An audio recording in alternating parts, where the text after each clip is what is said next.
Want to start us off with the... Oh, yeah. As being recorded.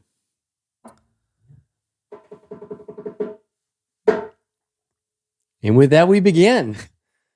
Started a new tradition today with my good friend James Fitzgerald to come in the office here, the den, and pick an instrument. You need a better name for this place. Call it something. What would you call it? I probably shouldn't have spoken up unless I had one in mind, but that's okay. Like a den study. It's den and study is so archaic. I understand. Cal would not have a den. No. It has been labeled a den in some regards, but that's for 1965. There's been a few things that have been manifested here in the den space, which is for another time. But yeah, what would you call this? Man, I don't know. I mean, you've got the record player there. Well, let's go back on history. Have you always had a spot, Cal, in your place in Chicago? I did. It was very much an office, though. It was go in there with a computer and like the audio what's equipment. Essentially done in an office? Work. What is done in a home office? Work, right? Work. Is it work? Yeah. Or well, now for you, I think it's a place to be creative. Yeah. Yeah. I don't know. I'm just trying to think of words that would come up based upon it. It's very much a chameleon-like space because it morphs into whatever, right? But it's such a nice energy in here. Recording studio. Den just leads it to be, I think, lower order. Okay. Maybe we'll come up with it by the end. We will by the end. Yeah. Through our language. So anyway, in this space that we're in right now, we're recording. The space. And for those of you who are just listening and aren't able to follow along in the video portion, it's a space that I spend a lot of time in, and as I said, do a lot of things. Great energy. That's right. That's right. Great energy. Great energy in here. And so we had the idea today. Let's pick an instrument for the guest to start us off. Boom, and that's a djembe. And so djembe. Yeah, it's called the djembe. I think I'm pronouncing that right, but Jimbay. My name's James, so that would have been kind of cool timing together. It's very apropos that you picked that. Mm-hmm. Even though I was pushing you towards the gong, I really wanted the gong. Well, you know why I was pushing me towards the gong. Fuck, I really wanted the gong. But Peyton, my wife and I, and two of our kids, Bo and Hope, who were homeschooled last year, we were taking a drumming class. And that's where the djembe came from. And so we actually got decent at it. Yeah. But it's been months. Yeah. And so... Did you feel what people talked about with the connection to just rhythm? Because I hear a number of individuals have talked in past around just the natural rhythm that can be produced from a drum that's like very internal for us. Yeah, it can be a very like heart-centered rhythm. Yeah, I don't know how to describe it. It's just there's something about that. Well, and it goes back to that primal piece of music being such a part of our lives. So that's what I was saying. Did you guys remember feeling any of that? Yeah, I think when we finally got it all together in some of these classes, right, when we were all kind of playing our parts, it definitely was a resonant force that I don't know if the kids felt it so much. I think they were just kind of waiting for class to get done. Yeah. But Peyton and I really enjoyed it, and every now and then my mom would come when she'd be in town, and so that was fun. Yeah, I always found the chants and the rituals and the timing and the rhythm of it. I think it's a human element that we sometimes don't.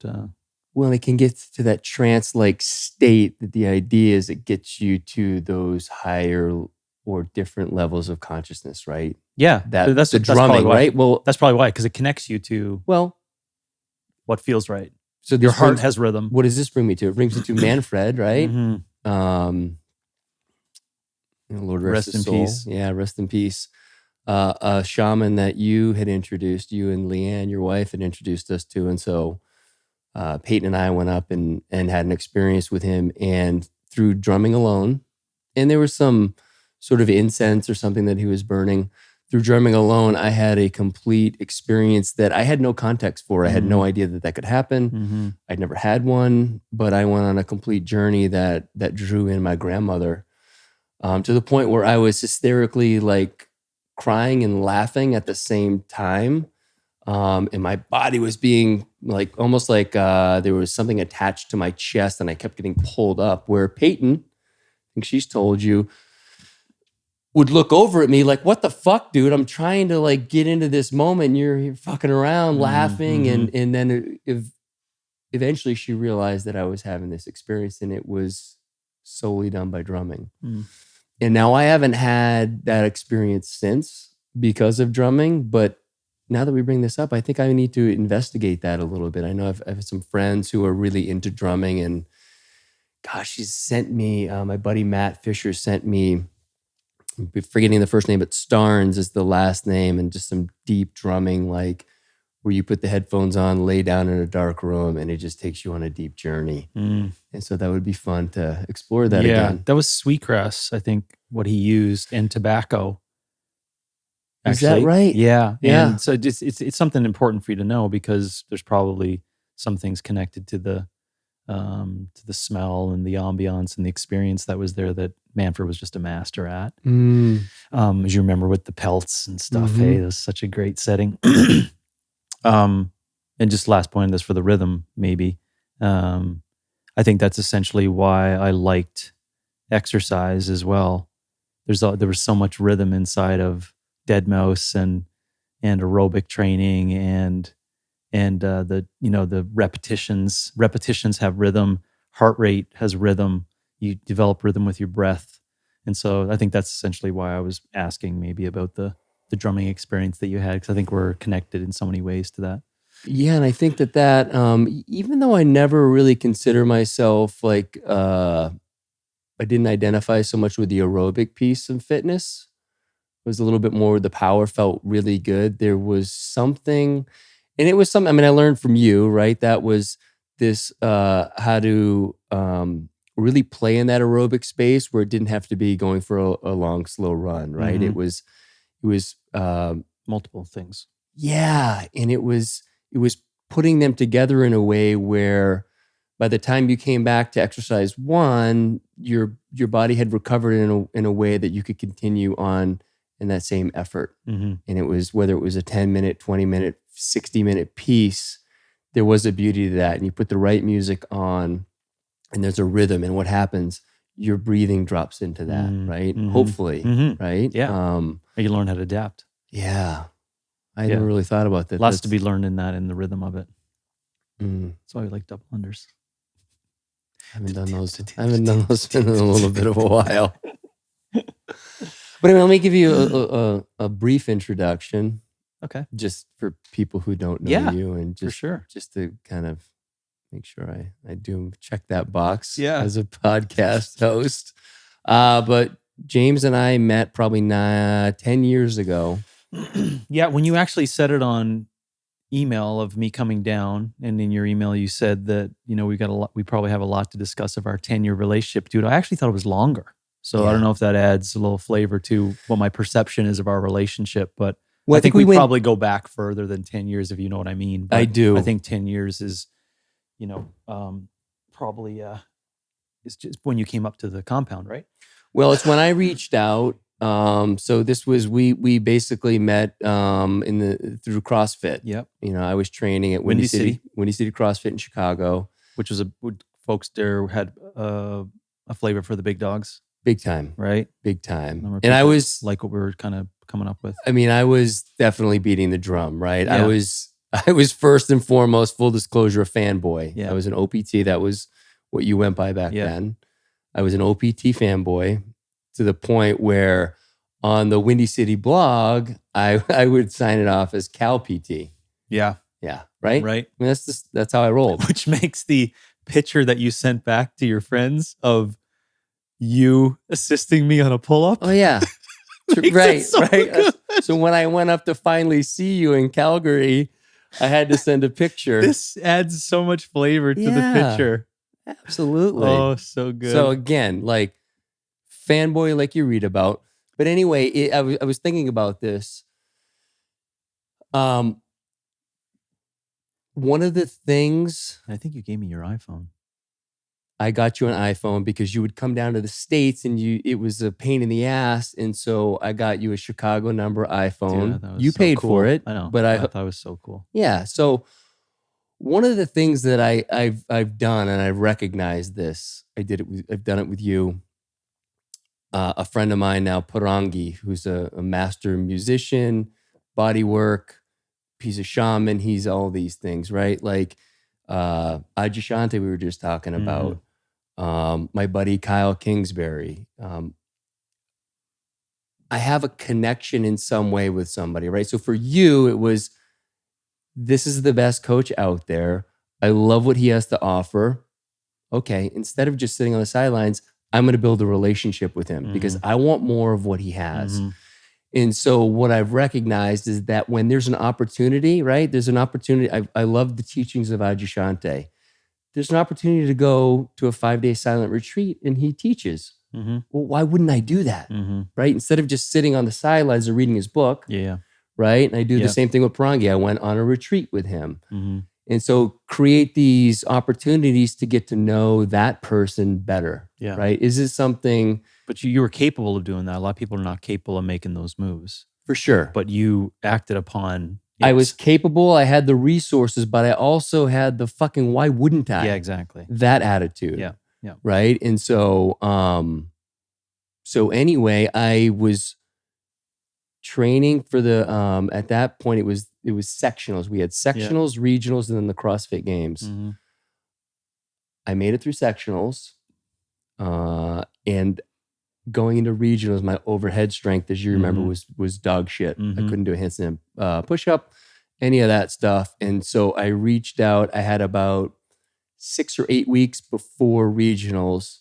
I reached out to Leanne, your wife, and said, hey, like, does James offer this EF room? And you were been offering exclusive coaching, remote coaching. Why wouldn't I sign up for that, right? And so at the time, I was training at Windy City, but I also had a garage gym, so I was able to do a lot of stuff there.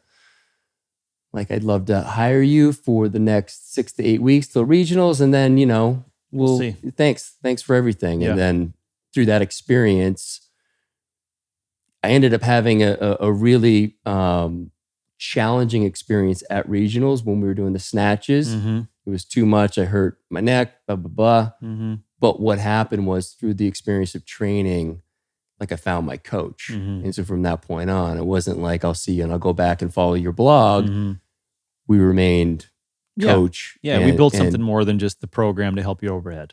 Exactly. Yeah. Exactly. And then from there, right, you've been coach, mentor, and, you know, we've obviously developed, colleague, business partner. With friends. Some failed businesses and some successful ones, which has been awesome. But along the way, right, like you've been certainly in the past 10 years, kind of a reliable, consistent pillar for me. I guess of honesty, and I actually talked about this in my very first podcast, and it'll be out by the time this goes out. But you were one of a couple of guys who shows up with such integrity to who you are that you are unapologetic with your honesty, and that's something that I always struggled with. I didn't want to hurt people's feelings. I wanted to be liked, like all those things that came into that. And I would be around you, and it's not like you were a dick to me, but I could just see your way. Now, it's not necessarily my way, but I could draw from your experience, and I saw the results you were getting by being honest and how you weren't carrying a bunch of this other shit that I felt like I was carrying. And so I appreciate that amongst many things, but that's one of the things that really stood out for me is your ability to just show up as you without apology. And so, awesome. Thanks, brother. Yeah, man. I was unintentionally acting that way. I don't know why. Well, I wonder where does that come from? Yeah, do you think? I was just about to say that. I think that it probably has some, I'm going to guess, but it's probably some deep-seated behaviors that were built in from my reflection in a religious family, or a religious family that didn't practice religion, in terms of how the book was written and how as a young kid I perceived like what what, how you're supposed to navigate in this world and what is right and what is wrong and, all those things. I think it probably stems from there, meaning that I felt like I had the, everyone has a different perception on it. Everyone has a different journey, but I felt like I had the veil pulled off in my younger teenage years of, going to Sunday mass and then going home and not seeing anywhere near a reflection of what that facade that was being placed inside of what was being spoken. So I think it probably all stems from that. And so, right. And that built into me a bullshit meter. And I think as I grew over time, it probably, with a number of parts of my story of where I've come, which we'll probably get into, it probably just layered this like relentless sensitivity to that bullshit. So I could probably at a young age, I probably think it was 12 or 13, and I could remember some instances where I really, woke up to that fact that I don't like that. And I don't want to see, so I probably don't want to see it reflected in other people. And then when I do see it reflected in other people, I pull it. Yeah. And you don't do it in it's not to be a dick. It's to like, you don't need to care. Like, this isn't you. Yeah. I see that this is all bullshit you're saying. Care. And I don't care what you think about what you think. Right. And so it's interesting too, right? So I think that's where it comes from. It's probably just deep-seated, whether it's right or wrong. It's besides the point. And I think what you were alluding to too is like, you and I could have that same experience, right? In your, what you gain from it is this direct, honest, no bullshit piece. Yeah. Where I could have a completely different experience with the same kind of maybe religious container, right? I could be like, oh fuck, like I need to keep up this story. What does everybody want to hear? Because that's what I'm seeing, right? And so it's, as you said, the perception. Your perception of it was, this is not it. This is not truth. Yeah.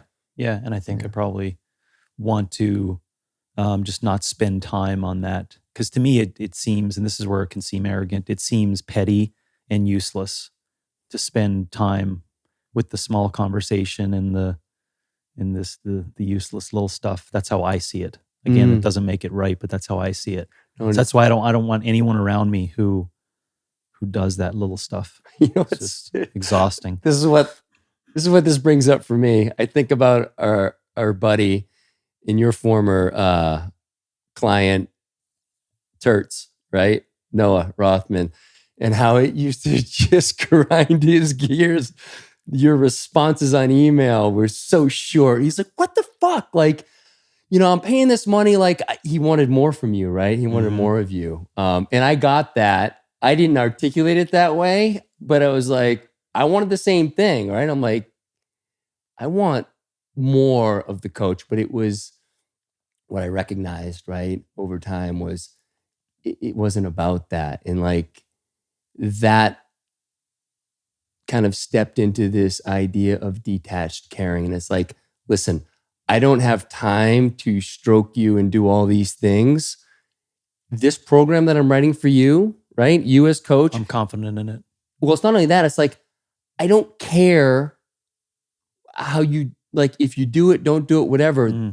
You paid for it. It's your program. Like, go do it. And so, that detached caring can be misunderstood as not caring. Definitely. So definitely unpack that for people. Like detached caring, not caring, because I think it's so important to like those are just more attachments. Like as a coach, to I really care. Well, in what way do you care? Yeah. Well, I'll probably break it into structure and principle of what we got from Bernie and higher order thinking, systems of it, because it'll help people. Just so we don't just quickly get to that concept and people can jump on it. I think it's important to know the background.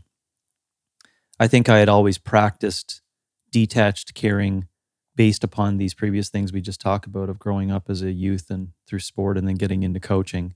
I had practiced it, and Bernie noticed that in me. This is an important point, right? He noticed I practiced that, right? He called me the, what did he call me? I forget the naming of it. I have it on my desk, but the healthy warrior.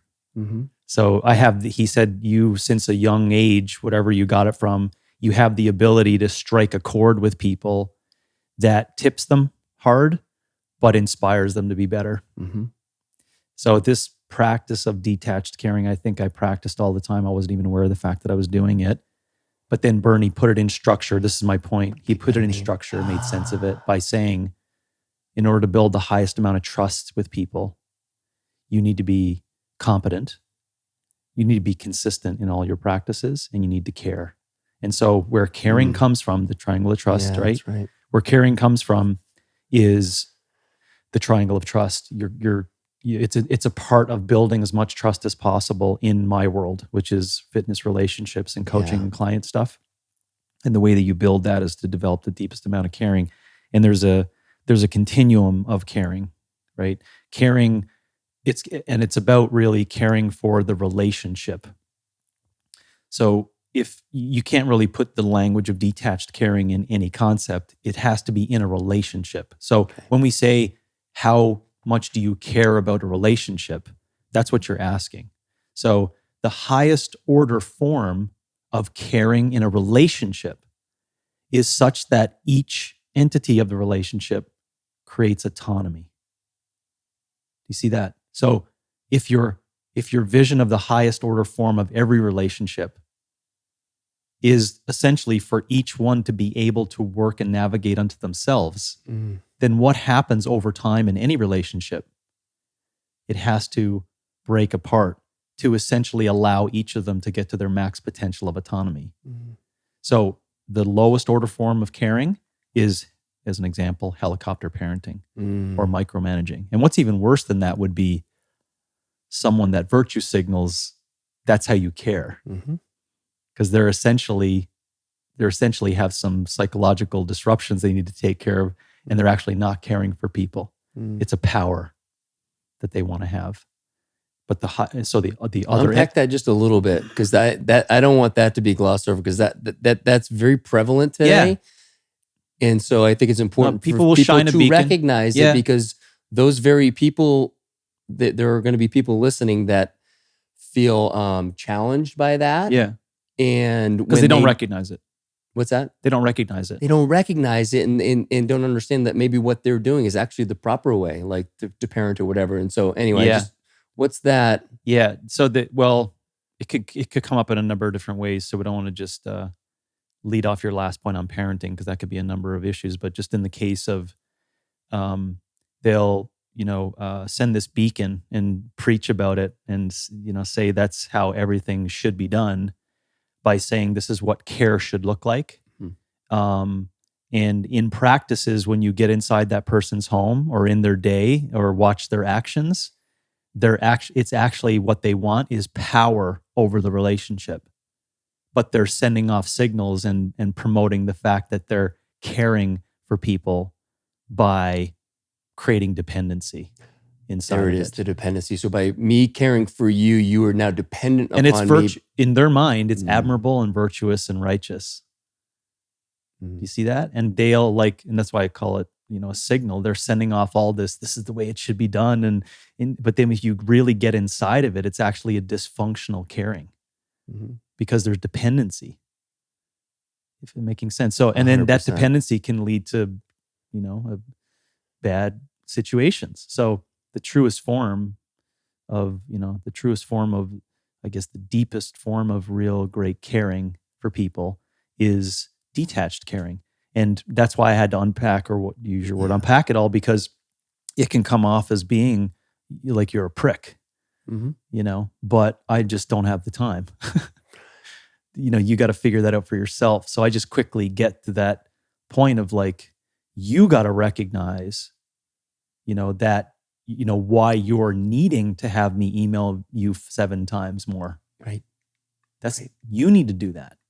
Right. Right. So I can't now coach you through that process. You know what I'm saying? You have to come up with that. Like you always say, you got to figure that stuff out for yourself. And so if I have a part to play in leading people to that, I think I think in the end it's beneficial, because they start recognizing years down the road, I needed to do that myself. That's why, Yeah, and that's it, right? and own it. It's eventually, hopefully, like you've planted the seed, and whether it's done right then or it's done years down the road, it's the recognition, like, oh yeah, okay.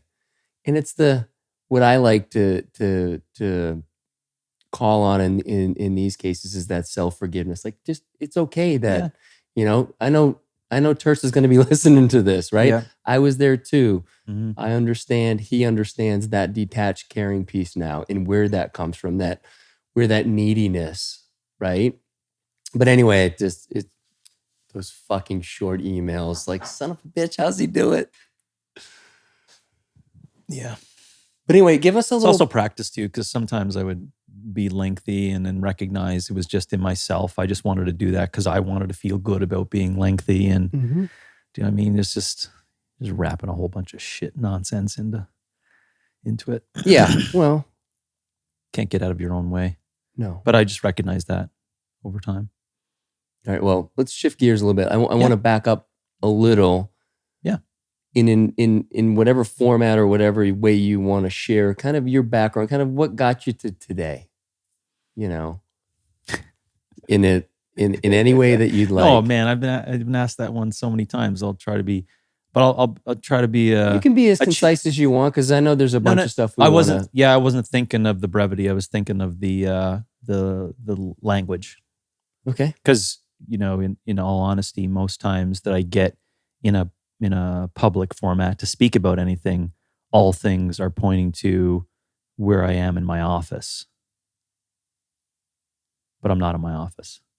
Do you know what I mean? So, most times when people ask me that question, all of the former point of the story has to lead to you're actually the physical spot. The founder of Opex. Yeah. Right. But I'll change it a little bit to get to James Fitzgerald. You're sitting here with your brother. Austin. How did you get on this couch? Yeah. So I was born in Canada. I am still Canadian. Making the journey, the shift. And I always remembered loving sports and hating school. And I really struggled with even using that language for a long period of time in my life. But I really did remember things at young 5, 6, 7 years of age of this reflection. It's so interesting because I'm thinking of our conversation last night and how there's this shift that you're feeling from the physical to the mental. It's almost like embracing that. Yeah. It's almost being turned. Yes. Awesome. Yeah. Maybe we can tie that back in, because that's a good one of your improvement or you're reaching for cognitive potential after a period of time. Yeah. Once the physical, you're kind of butting up against. Yeah. Yeah. I'm tapped. I tapped it. Now you're only kind of, if you're not careful, you're only creating more sickness. Exactly. Yeah. Exactly. Or I want to resist entropy of the amount of sickness that has occurred already because of that max potential. That's another area. Okay. Yeah. Well, let's. Yeah. I'll come back to it. Shelf that for a minute. Yeah, but that's a healthy conversation to have. And I loved sports. I remember, being in school, looking out the window, thinking about, who's going to be on my quad or squad for street hockey tonight. Like, how can we get Ricky Doyle, or wonder if my cousin is going to come over and play tonight. Like, these are the thoughts in my idea. I remember these thoughts. Yeah. Right. I don't remember social studies class. Yeah. Right. So that was my life. That was my case. And I give that story because it has it gives some depth to what happened at 18 years of age. So I built myself up. Yes. So I mean, I knew you were going here, but I'm like, this is good setup, Cal. But it's so no, it is good to what to you're tell about that story. to talk about is like it's an important concept for people to recognize. Yeah, I think that hardship is there as a teacher, and it is your greatest teacher. Yeah, unfortunately, on the other side. On the other side, it is. Yeah, right. But so some people may have never had it, or I think I was, for whatever reason, there was lots of support around me at the time, etc. Anyways, I had a big injury at 18. I had like, you would call it the if there's like a classical young kid in high school male story, I had the story. If you were to, aliens were come into Wabush, Labrador and be like, who are we gonna find that would be deemed successful in school and sport? I would be that kid. I had friends, lots of friends. I had success in sport. I did good in school, all up and up, right? But as I said, I had these things burning inside of me from 10, 11, 12 years of age of this perception of home and reality and like what is real and what is right. So these all summoned to the point at 18 where I tried to specialize in soccer at a higher level and got injured, and a rough injury that made me reflect upon a number of different things. So I call... What was the injury exactly? Is it the lower body tib-fib compound fracture? Okay. From a slide tackle. And then I had multiple surgeries post that because I had compartment syndrome that came as a result of the surgery. And the compartment syndrome is the thing that now today people move on from. Back then, at the time it was kind of a death sentence, wasn't it? Yeah, because it was that and the kind of fracture, the timeline it was significant. Mm-hmm. So it was like, and I timelined it after the fact, that 18 months was when I truly became functional again, like true function, just to give you a concept. So, and I always preempt that not to pump my story. It's so someone may be listening that's like, well, what's reality inside that?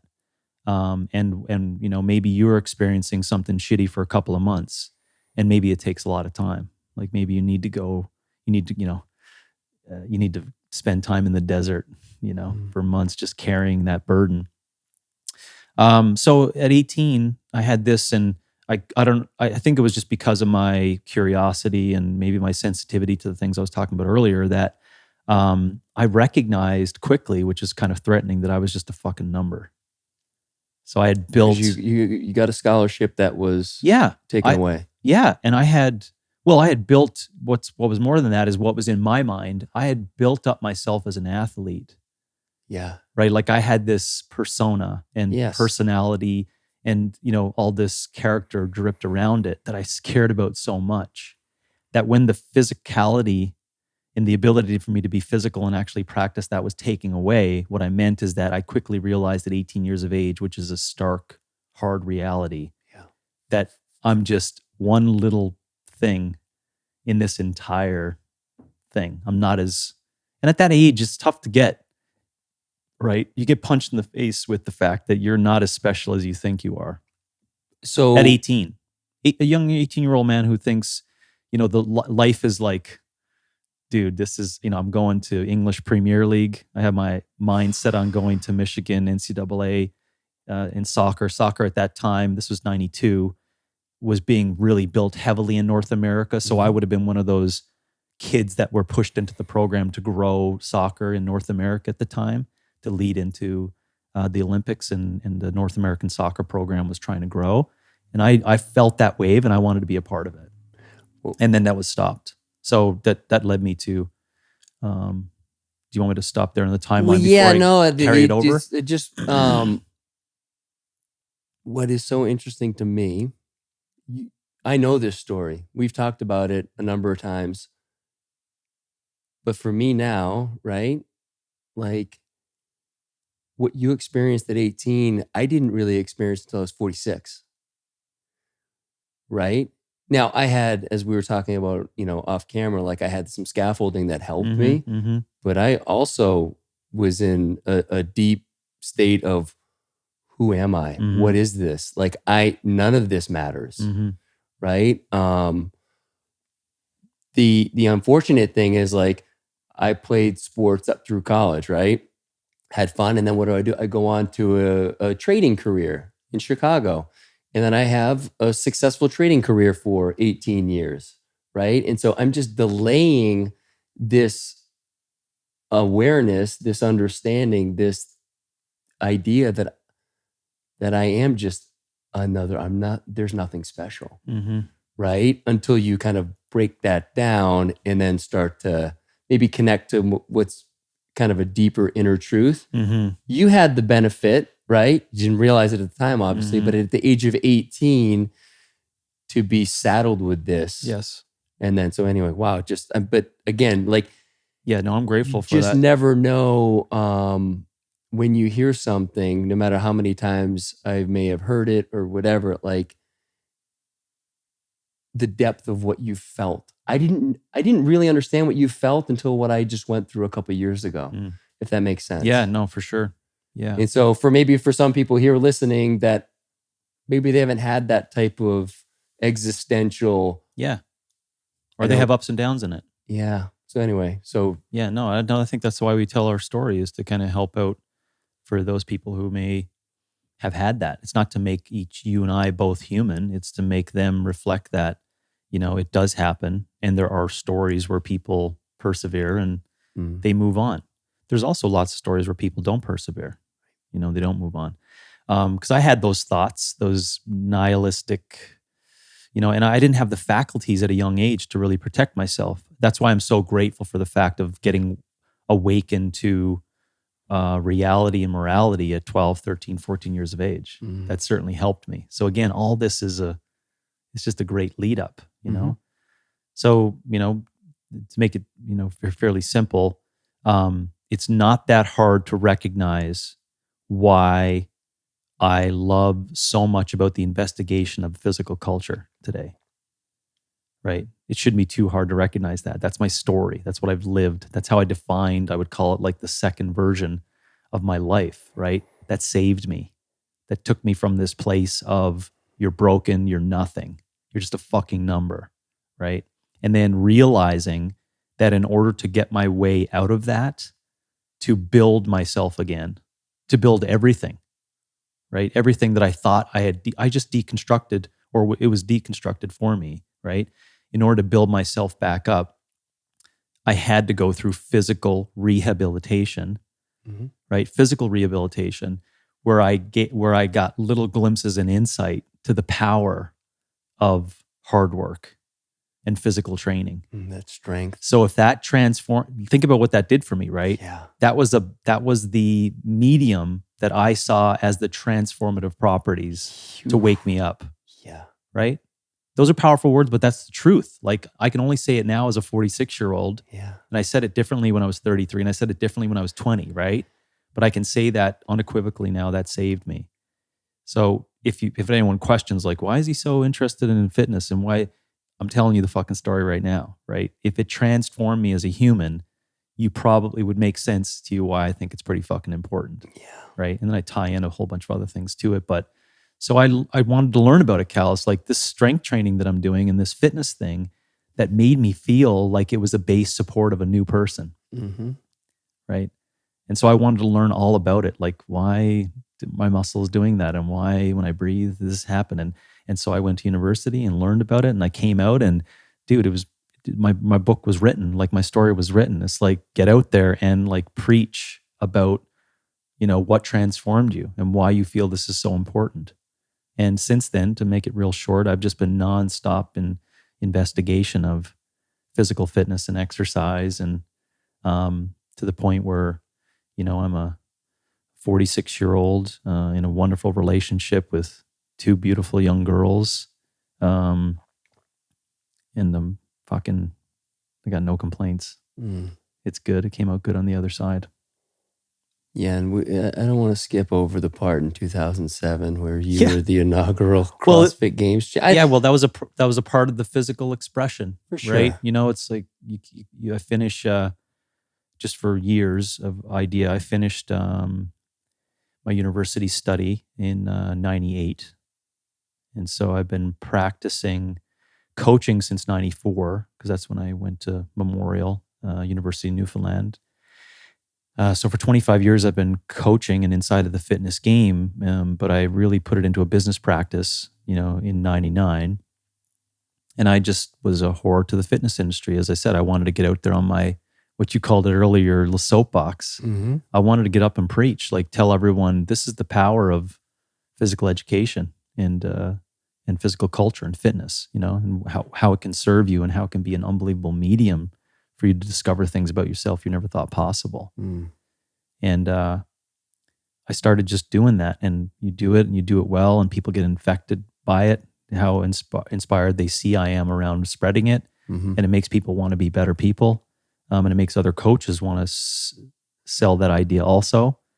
And throughout that practice, to tie in the CrossFit thing, I wanted to practice everything as to what was available. Meaning I practiced bodybuilding and deadlifting and powerlifting and long distance running and endurance activities.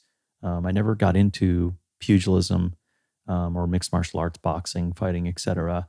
But I pretty much did everything, and I was at the starting point of the strength coach and the exercise field. So everything was available to us to learn at the time. Like the late 90s, early 2000s was an unbelievable time to be someone learning in fitness, because there was so much new, great, creative stuff available.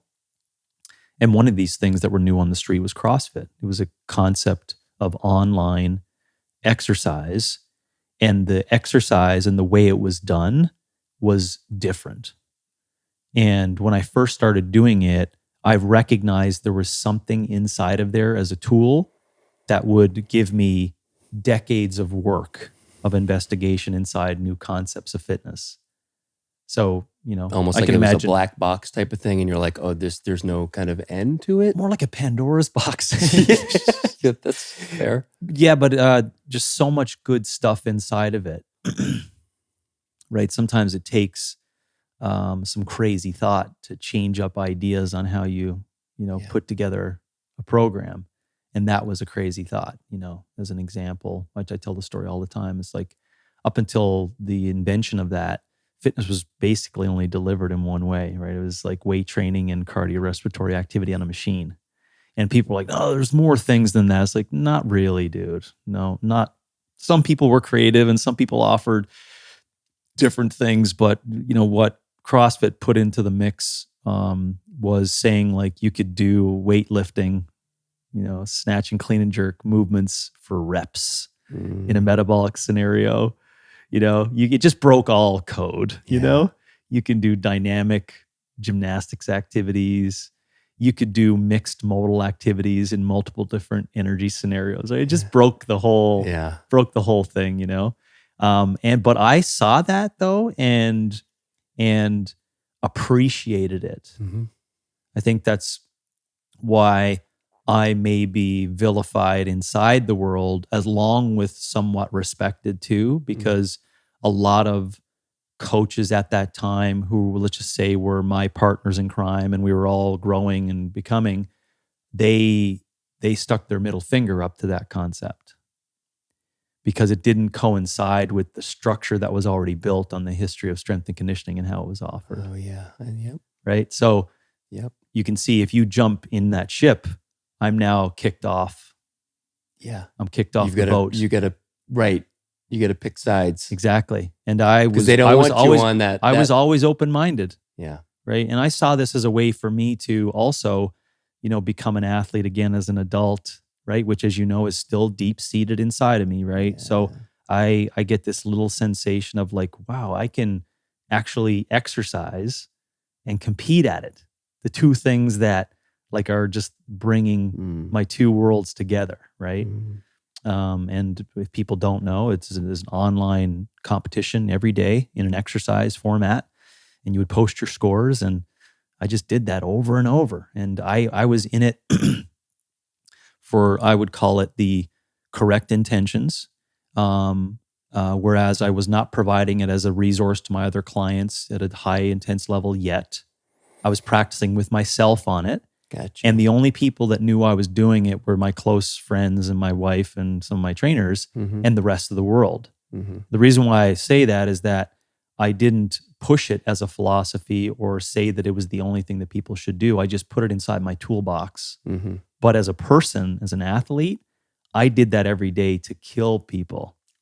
Like I got up to win every day, right? So all of my waking hours outside of coaching and living and being a husband was to make sure that next workout that came up, Mm-hmm. if I didn't win, I would do whatever it takes for the next time to win. This was all online. Yes. In your basement at 4 a.m. alone. This is the thing. That story needs to be wrapped around it, because everyone sees the competition. Workouts were videoed and posted. Well, Not all of them, but they had to be over time because people didn't believe you.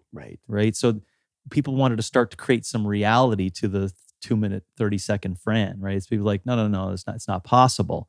It's like, oh, geez, okay, well, how do we do this? And YouTube and, connecting videos. We had to find a way to do it. Who were some of the other guys and gals back then that you were competing against in the I guess the comment section, right? You guys were posting the comments? Yeah. Early on was Jeff T. And early on was Josh Bridges. Josh was there really early. Oh, shit. Yeah, even I think previous to his work that he had done in service, I think he was there prior to that. And then even throughout service, because he would post late in the day or like come back and do a bunch of workouts based upon what he was doing. And Josh Everett, Greg Amundsen. Oh yeah, dude. So this is Greg the company. Does Cindy, was that? No, it wasn't Cindy. What was it? No, he did I saw everything. him. I remember him on the Tabata workout doing the push-ups. So that's what I would, you'd wake up every day and it's like you're in your own little corner of the earth, and we had our own little special thing happening, And then I never really thought about it in this way, but I have spoken in different ways. I think the in-person games ruined that sense of pride that you had for what you were doing on your own. I think it changed the intention. Mm-hmm. Yeah. So the 2007 games was just an opportunity of collecting all these people who were working out online to get together and do a bunch of workouts, right? And to have like a champion, right? Whoever finished the highest of the weekend. I was fortunate enough to have the most points at the end of the weekend to be crowned the first winner. And I have no regrets around the naming of that. And I still hold that to my naming. I'm still very proud of that fact of what I did there, but it did change the intention of why we were doing it. It became more of a chore and a job and something you more or less had to do now because it was leading to other things. And then that's even it directly reflected in my online presence. Right. It's why the next year I just stopped posting online. I now felt like I had a job to like uphold my capabilities of these tools to come back and to still compete. Although I thought, ironically, after 2007, I probably wouldn't do it anymore. Well, and I wasn't, but they put a movie together for 2008, so I was more or less that's had right. to get into it. And people forget I was 34 at that time. Not to brag, but so. I was texting with my buddies, our friends, the other day. Hey, what do you have for questions for Fitz? And one of them was if you remembered Matt Merkus. Oh yeah, remember that guy? Yeah. His name's Matt Mursky, but in the video he called him Merkus. Yeah, or what's his name? That guy down in Texas. I think so Canadian. Loved it. But this is how I found you, because as these CrossFit gyms started to come online, you would go to the CrossFit gym and you would want more. Like, okay, what learn about the exercises, and you'd find the Annies and the Gregs and the Fitzy, the OPTs, and you'd watch videos. And so your Helen video, which I will post in the show notes, was like the video for me. I watched it 1 million times. But it was funny that this was one of the questions. And so tell me if you remember who this quote came from. Okay. Whatever coach puts on the site, I do. That's it. He's my coach. I just follow what he does. I believe in his system. I just go all out, man. And all my clients do the same thing. Okay. I love it, right? I just watched it before we got on here. I was like, that's so fucking perfect. I remember that. But that was a different time for you, right? And so kind of take us back to you just broke the record for Helen, Mhm. sub 7 minutes. And at that point, like, what did your training look like? This was at a level 1 certification that Leanne did in the original CrossFit headquarters gym, Santa Cruz, and I went there to babysit Hannah. Yeah. While Leanne did the cert, and a number of other of our CrossFit Calgary crew went down as well. So it was a gathering of, like, I think it was 7 or 8 other coaches that went from our crew right to there. So the training around that time was me getting prepared to set my, like, fitness journey in place and to keep it consistent. Because I honestly did think that around the 2007 games, I wasn't going to do that anymore.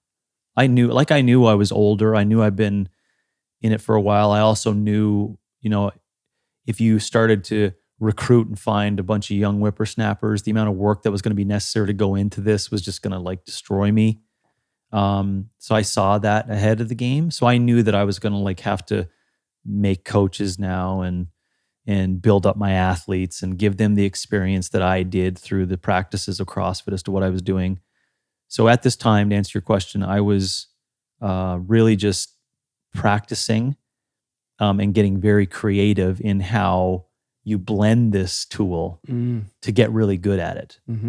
And not with the way that they said you should do it to get good at it, which, to be reductionist, is just do everything all the time and it'll work itself out. I thought there was an intricate progressive plan that's required to get people to express it really well. And so at this time, to answer your question, I was being very creative on how I should do it myself, and how I could teach other people about it. Well, and that's where when I reached out to you, you had certainly had this in place, this kind of new template, new idea, a blend. And so I guess one question would be, who were the influences that you built your system upon, right? Because as we were talking about, offline, it's like, it's not who, it's the principles. It's nothing. Nothing's new. Nothing's new. No, nothing but you see, the concept of the offering of mixed modal is new. Yes. Fact. That's a fact. Now, how do you coach it? Don't go back and find some old wrestling encyclopedias of people who did some circuits and stuff. Think about the numbers of people doing it. That's what dictates if it was actually real. So I don't skip over that fact. That Glassman's concept of, like, putting all that shit together, that's novel. Okay? That is. Strength and conditioning principles, to answer your question, that's long. I don't even know whose shoulders I should stand on. I gotcha. It's steep, dude. It's so steep and deep. And I won't, but I could. There's lots of names out there of people who have just, like, taken those practices of the iron game and the endurance game, and each to their own have mastered how to practice and get better at each of it. And they're both, in my mind, an example of improving physical potential, right? And the beautiful thing around mixed modal work and this novel concept is that, like I told you, when I first started doing it, I saw immediately like 50, 60 years of work in there, right? Imagine how exciting that is. Right? Not to get an NSCA journal in 2002 and be like, oh, this just validates my thoughts on power and strength. Do you see what I'm saying? Like, not that that's old, but so what are you doing for the next 30 years? Are you just going to refine that same thing?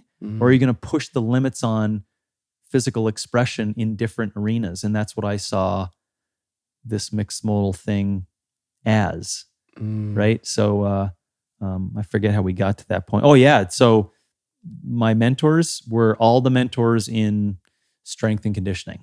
Right. It's been written. The books have been written thousands of times.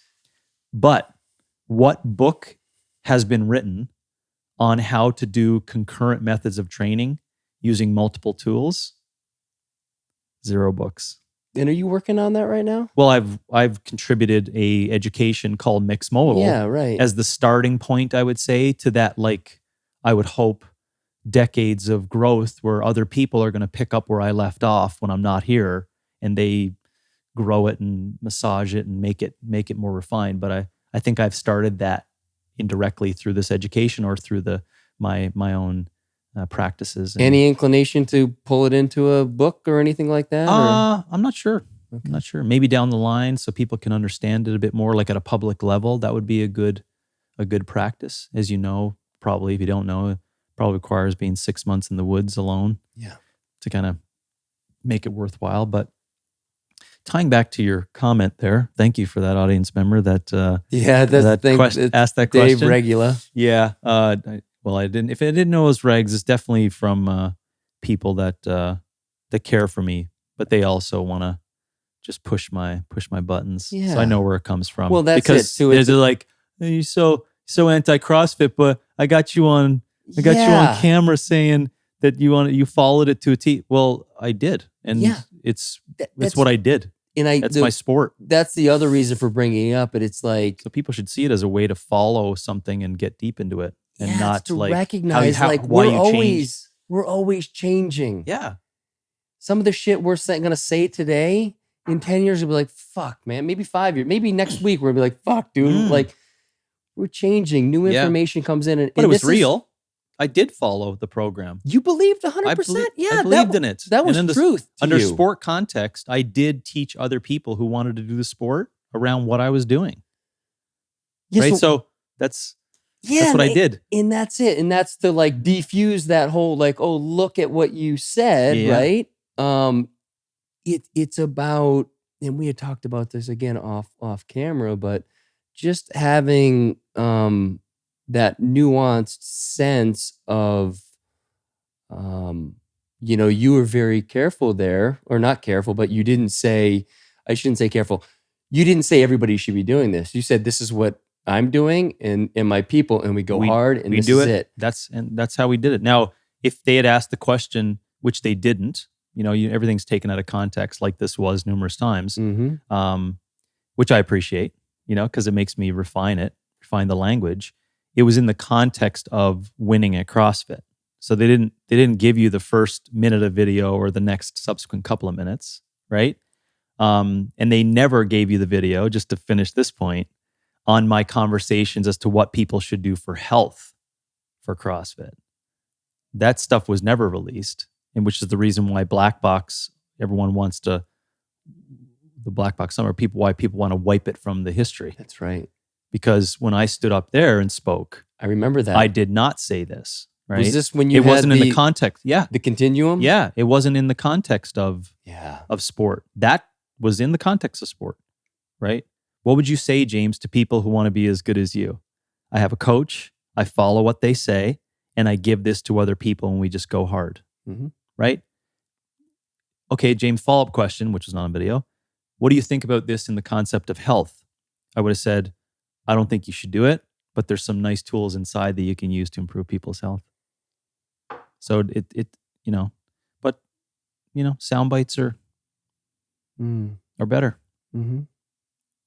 Yeah, no, I love it. And again, I always, for me, like looking back, and I've said this before, like on like some of my Instagram from a couple of years ago, right? It's a little cringy for me, but it's a reminder for me of where I was at. Mm-hmm. And when in that particular case, when I was kind of blind to what was actually going on in my life, and how I was trying to bring in external things to fill a void, right? Where I didn't realize that I had to fix my own shit, right? But at least you stuck your neck out. Oh, for sure. You know what I mean? You posted it, just as an example. Just see the post as a medium, right? I think it's admirable that you at least stuck your neck out. Even though you thought you were behind something, no matter what, it was like what you called like an armor or something you thought you were doing. You didn't hide in your garage and do it. You see what I'm saying? You like stuck your neck out. It's like, I believe in this, and this is what I'm doing and look at me. You know what I'm saying? Because I think a lot of people on the other side would complain about that concept, but they're not sticking their neck out. They're not even fucking trying. Mm-hmm. Do you see my point on it? I do. So what the positive thing around it is that you result in now getting to this point in time, looking back and appreciating the fact Right. that you've changed. Right. Right. But imagine the person that never stuck their neck out. They got nothing to fall back on realizing change and the power around that. So yeah, just to tie in that it's not always, everyone sees those things differently, right? I mean, you and I may have our own, issues with how we perceived ourselves from the differences, right? Yeah, for sure. But at least we've stuck our head out, right? So my point on that comment there is like, what did you say? Right. What did you do? Mm. Nothing? Okay, well. Yeah, I hear you. It's like is it the Teddy Roosevelt, the man in the arena? Yeah. Yeah. Right? I don't know it verbatim, Show up. but yeah. It takes a lot more to be there. It does. And be present with it. It does. And how are you going to know if you've done anything wrong if you can't be vulnerable, right? Stick your head out and so what if you put on this armor and like think this is the coolest thing? At least you're doing it. It's almost like the fitness thing today, or people bashing folks that, are promoting fitness, and I see some cringy stuff in that too, but at least they're trying to find their way. Right. Yeah. What are you doing? That's what I would say. Well, that brings me to like today. Mm-hmm. What is, I think about today versus 10 years ago. Yeah. Like what did your day look like back when you were writing programs for guys like me? Yeah. To today, how are you spending your time? Yeah. So 2009, I was in Calgary and we had OPT on the compound, the acreage that we had just outside of Calgary. And so a regular day would have been a 3:45 a.m. wake up, some amino acids and water, a big warm up, a workout, breakfast in the house, and either probably taking care of Hannah, meaning she would have got up, Leanna's still sleeping. So I would have been taking care of Hannah and Chloe or preparing their breakfast or bringing them out in the facility until Leanne got up. So taking care of the family aspect there early. And then I'd probably start, I think, maybe around 6:30 or 7 with in-person consultations up until 11 a.m., 11:30, and then lunch or a second workout that I would do something different or whatever. And then some afternoon consulting in person, 3 till 6 or 7. And that would be Monday to Saturday.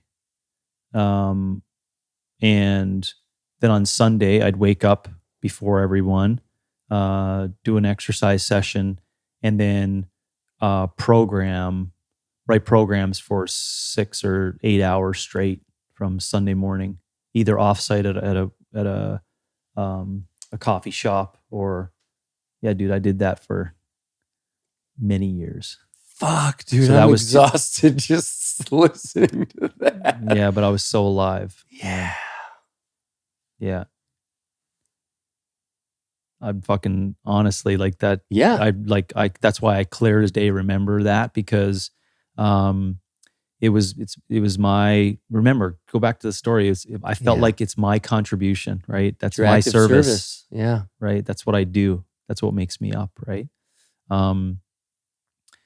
And I know it sounds in the story, depending upon everyone's sensitivity to it, you hear me skip over a number of things inside there.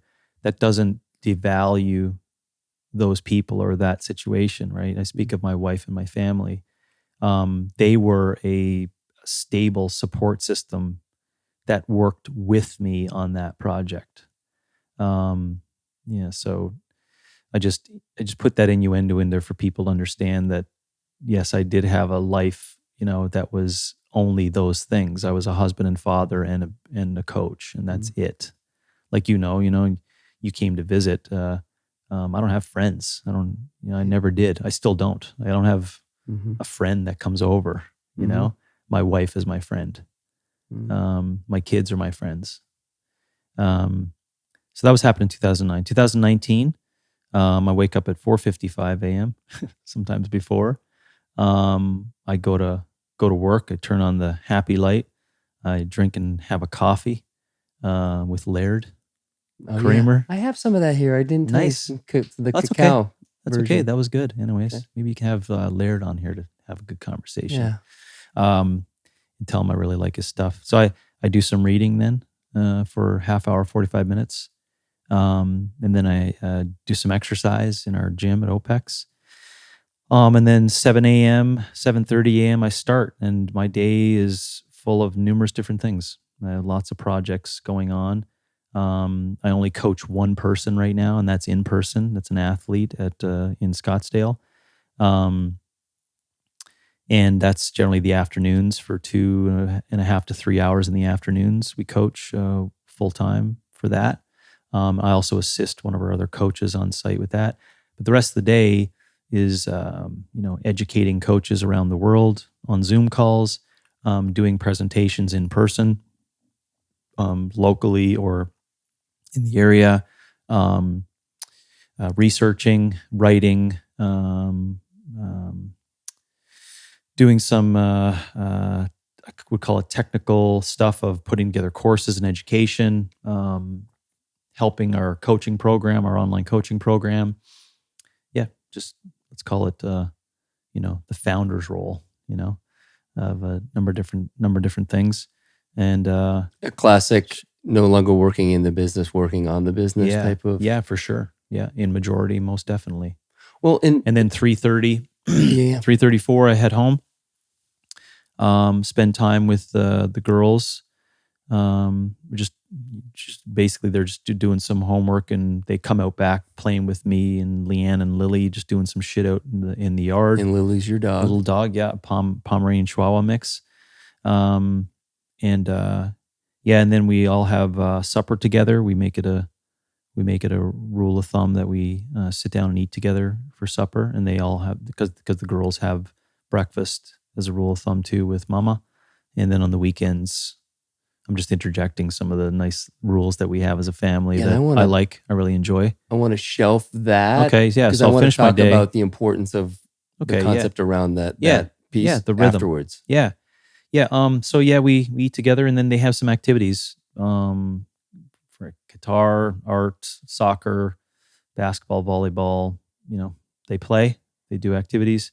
We have a 7:30 kind of wind down period that they go through as rituals and reading in the bed. One parent goes to the other and lies down with them and rubs their back, and just have a conversation around the day or some reading or something. And then my wife and I get to sit on the couch and watch some aimless piece of shit documentary or show to kind of wind our brains down for about 45 minutes.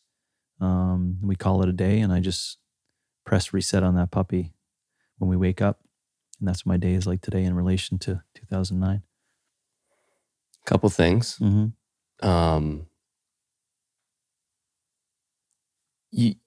the context of brevity, I think you kind of brushed over some of the things you do, but one of the most important things you've done, in my opinion, is this coaching of coaches, right? And so, where did that start? Where did the idea maybe start that this was your thing to do? Yeah.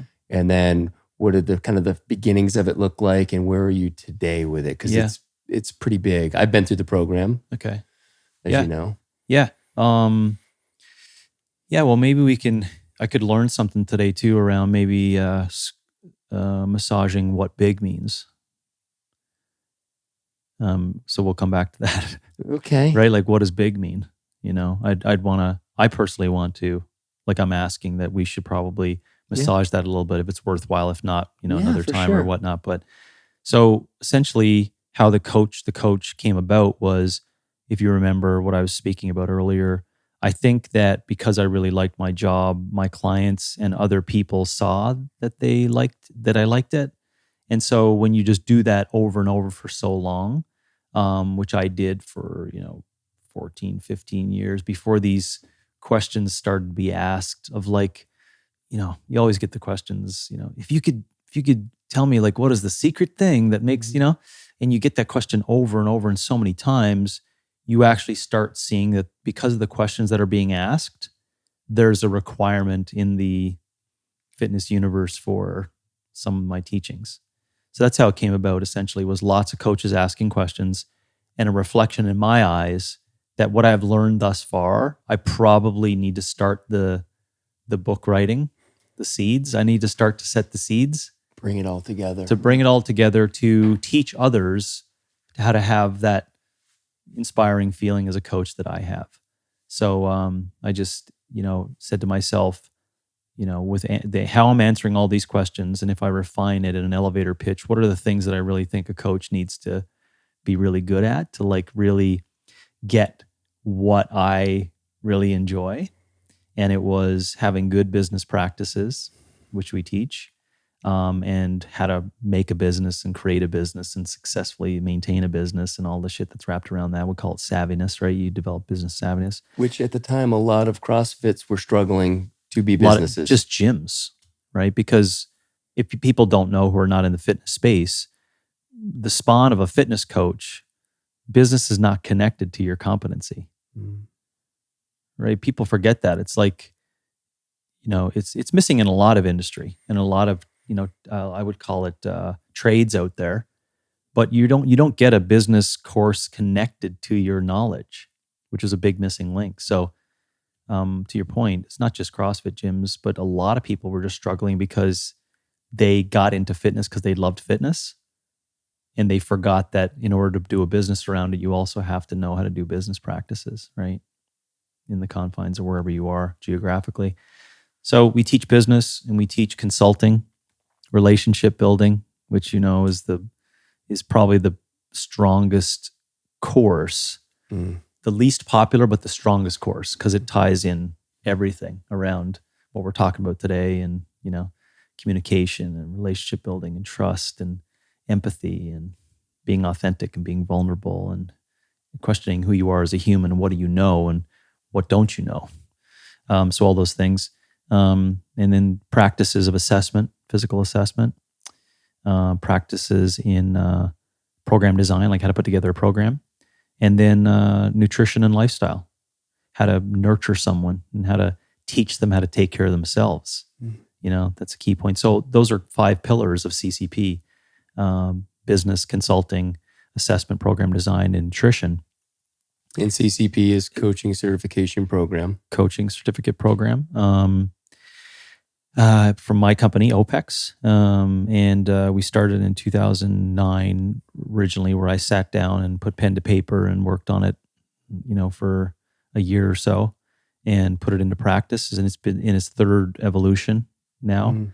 We're fully online. We've put over 3,000 coaches through the program now worldwide, which is, I think I'm proud of that. That's something that I didn't start the program, Cal, to have a high number of coaches go through it. I started it because I wanted to share what I thought was positive in coaching, right? So now that I sit here today, I'm most definitely proud of the fact that so many people wanted to take that inspiring idea that I had to see if it can help them in their journey for coaching, right? So, but I don't think it's big. In what regard? And that's this, I think I need to, and that's why I kind of stopped at your comment, or had it's just a thought on that, is that we're in a place where the value of the coach is really diminished in current setting, right? The value that a fitness coach provides is built now in 2 generations, and it's a tough road to get out. It's not regulated as to who can be a coach and who can't. The service offerings are basically market-led and under constraints of now entertainment and logistics.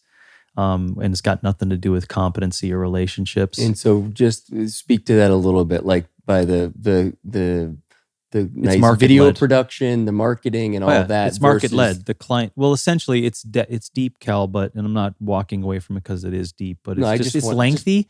It's just that the market is telling people what to do in fitness. So the market, what to do, or academia is pushing it. The cultural phenomena of biohacking and fast tracking, information sharing and the ability to get information, and the fact that the value of the fitness coach is low would mean that the market will dictate what they do in exercise. The coach is not dictating it anymore. Right? So in 1994, 95, a human comes up to a coach and a coach goes, "This is what I believe are the best practices for you to help you become more robust and fit and to live a long and healthy life." 2019, the client comes up and says, "What is your offering? What is the cost? Oh, I can just go down here and get that." Do you see that? Yeah. So that doesn't make the new stuff wrong. And I'm not unconscious to the fact that there's a lot of work to do to change that. But that's why I hesitate on what big is, because big gives me motivation to really define what I mean by being impactful, right? And I'd love to see, whether it's CCP or not, I think it will be called big if the value of the coach is raised. So if I leave this planet when the lights go down for me, I would sure shit hope that by that point in time, I'll call it big if the value of a fitness coach is raised.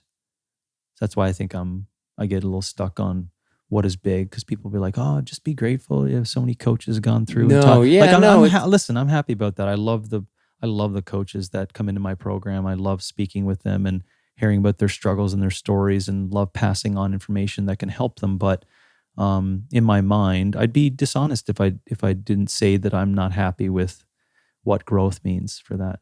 It's not big in my mind. No, and I thought you spoke to that where you said you're proud of that, and you see what that program has done. It's given people this kind of like a new way to understand the fitness business and how to coach and how to connect, right? And it gives them, as you know, the 360 tools to be able to interact.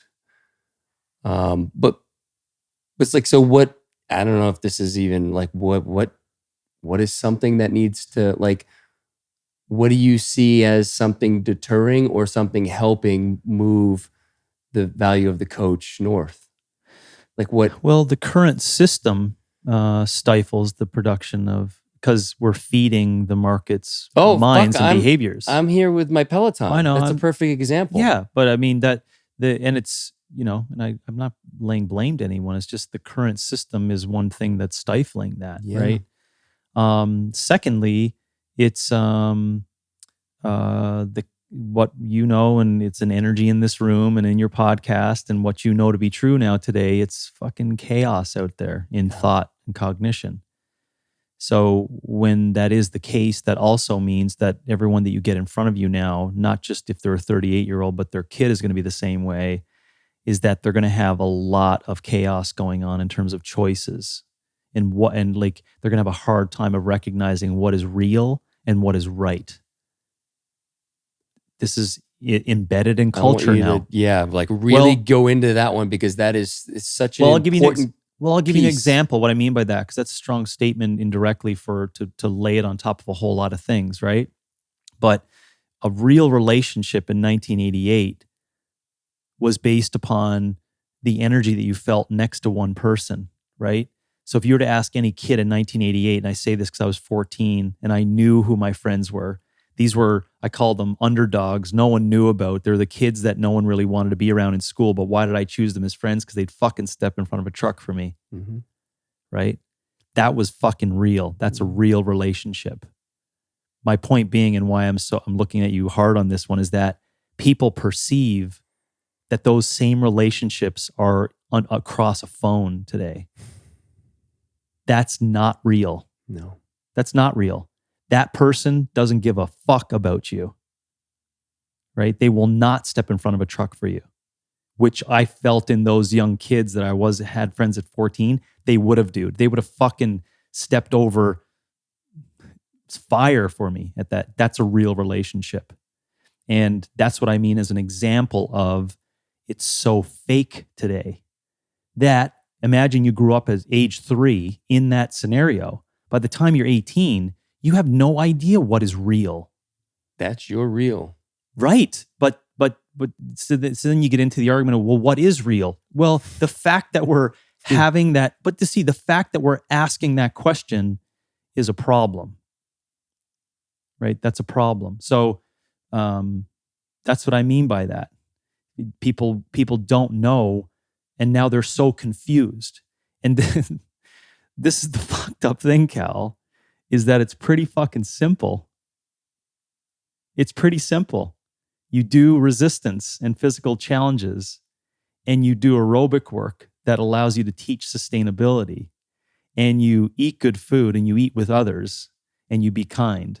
There's a number of other things, but it's not that fucking hard. But we make it so confusing. So confusing. Yes. Right? So what's the answer as to what's stifling that? So many things. Choices. The culture, the market, our current behaviors.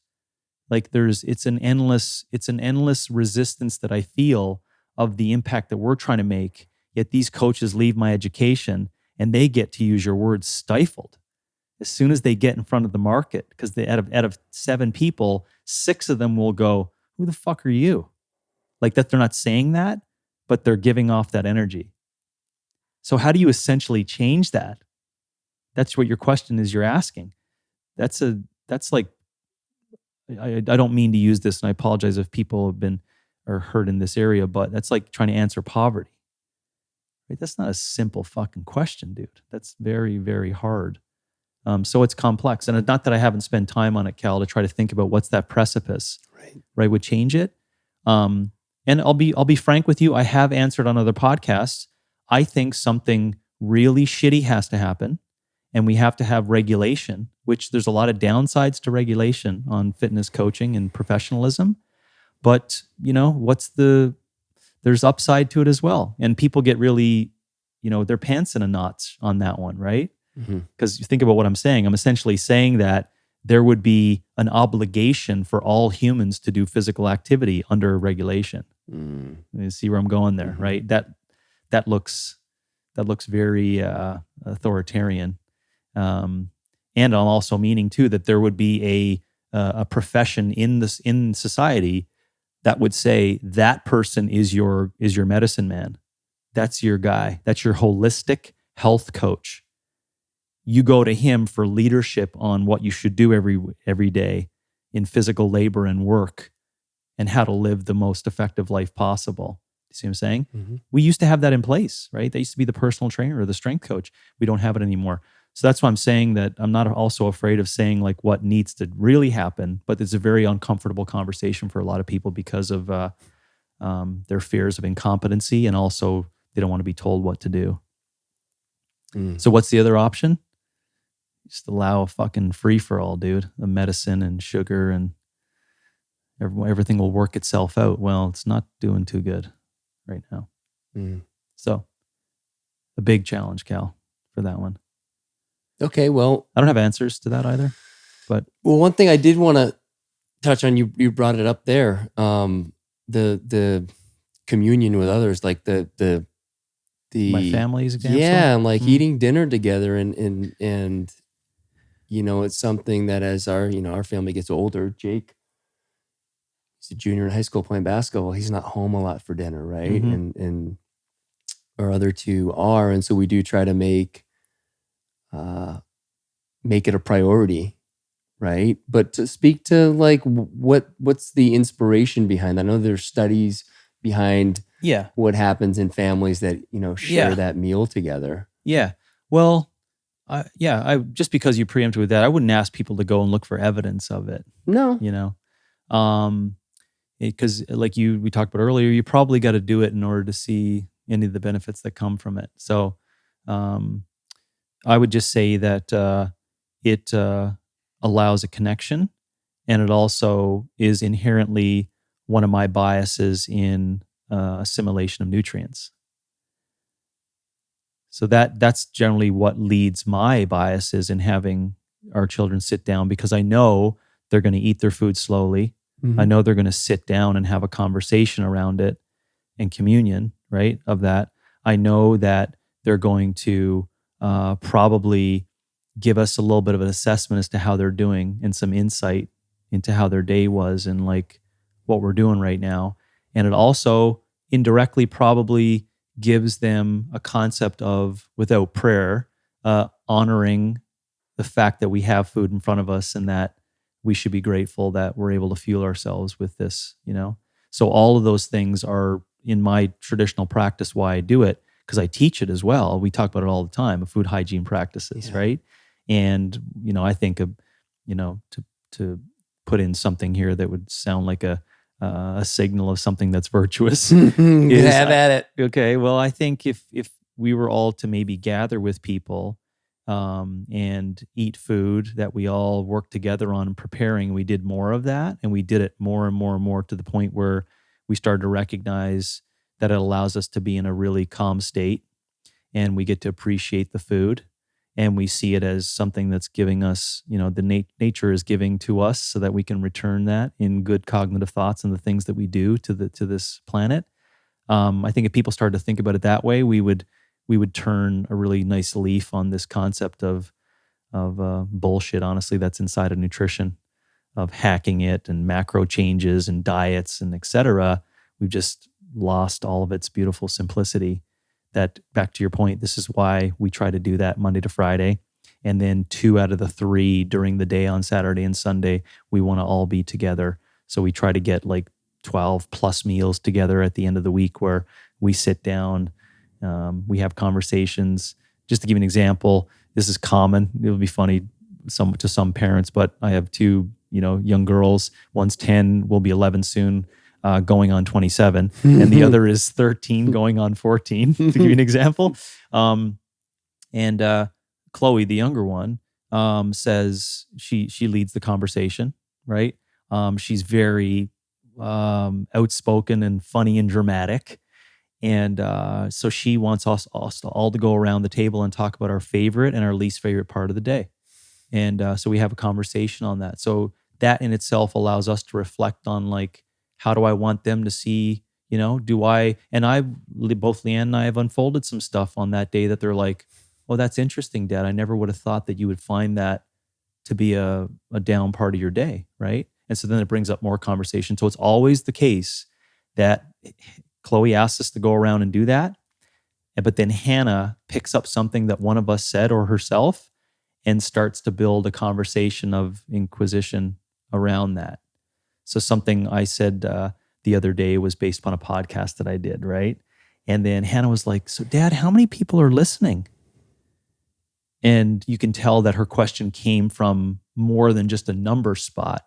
It was like the way that she asked, you could see it in her eyes, your language affects thousands of people. So we had a conversation then on community. So I'll stop there, but what I just said there, that's why we essentially sit down. It's got nothing to do with evidence of cohesion unit and et cetera, et cetera. It's all those things of digesting food appropriately, honoring our food, and getting a chance to check in with one another on like how the day is going or how it's gone. And thank you for asking that, because that's an important part of my life that I'm also pretty happy that I've been including with the girls. Yeah, you know, for me, it brings up, have you read Tribe by Sebastian Junger? No. Oh, you'd love it. I know. Dude, so many people have said that now. I haven't acted. It's time, but it's an easy read. You'll read it on the plane ride home. Okay. But one of the things he talks about is how, as we become more affluent, right, we can do all these things on our own, right? So what happens? We become more and more isolated from the community, whereas in the poorer communities, right, if there's poverty, there's a lot of sharing going on. There's a lot of people coming together for meals because someone's providing one thing in abundance, someone has something else, And so it's this whole idea, right? As we become more self-sustaining, we actually become more isolated. And with that in mind, we have to be very, I guess, aware or very conscious to the fact that sometimes we need to put these kind of rules or guidelines within the home to actually create presence, right? And to check in. Because, one of the things you pointed out was you kind of get a sense of how their day is going. It's not always because they say, Dad, this is exactly what's going on. It's because you're paying attention to the tells in their voice, what they want to talk about, what they don't want to talk about. And you don't need to know exactly what's going on. You're just sharing with them that you're here and that this is a safe place and that everything, if you want to talk, great. But I think a lot of times, I know I struggle with this, a couple of years ago with Jake. It was like we were kind of had this great relationship and he got to this point where he needed his alone time. And I selfishly wanted to spend more time with him because he's my son and he's fun and all that. And it wasn't until I recognized all my badgering of him, like, come hang out, like, don't be up in your room, like, let's go, we want to hang out with you. Like, it was just making him retreat more and more. And when I let go of that, when I got him, it was a little more frequent, not a lot more, but when I got him, I got him. I got all of him. It's like,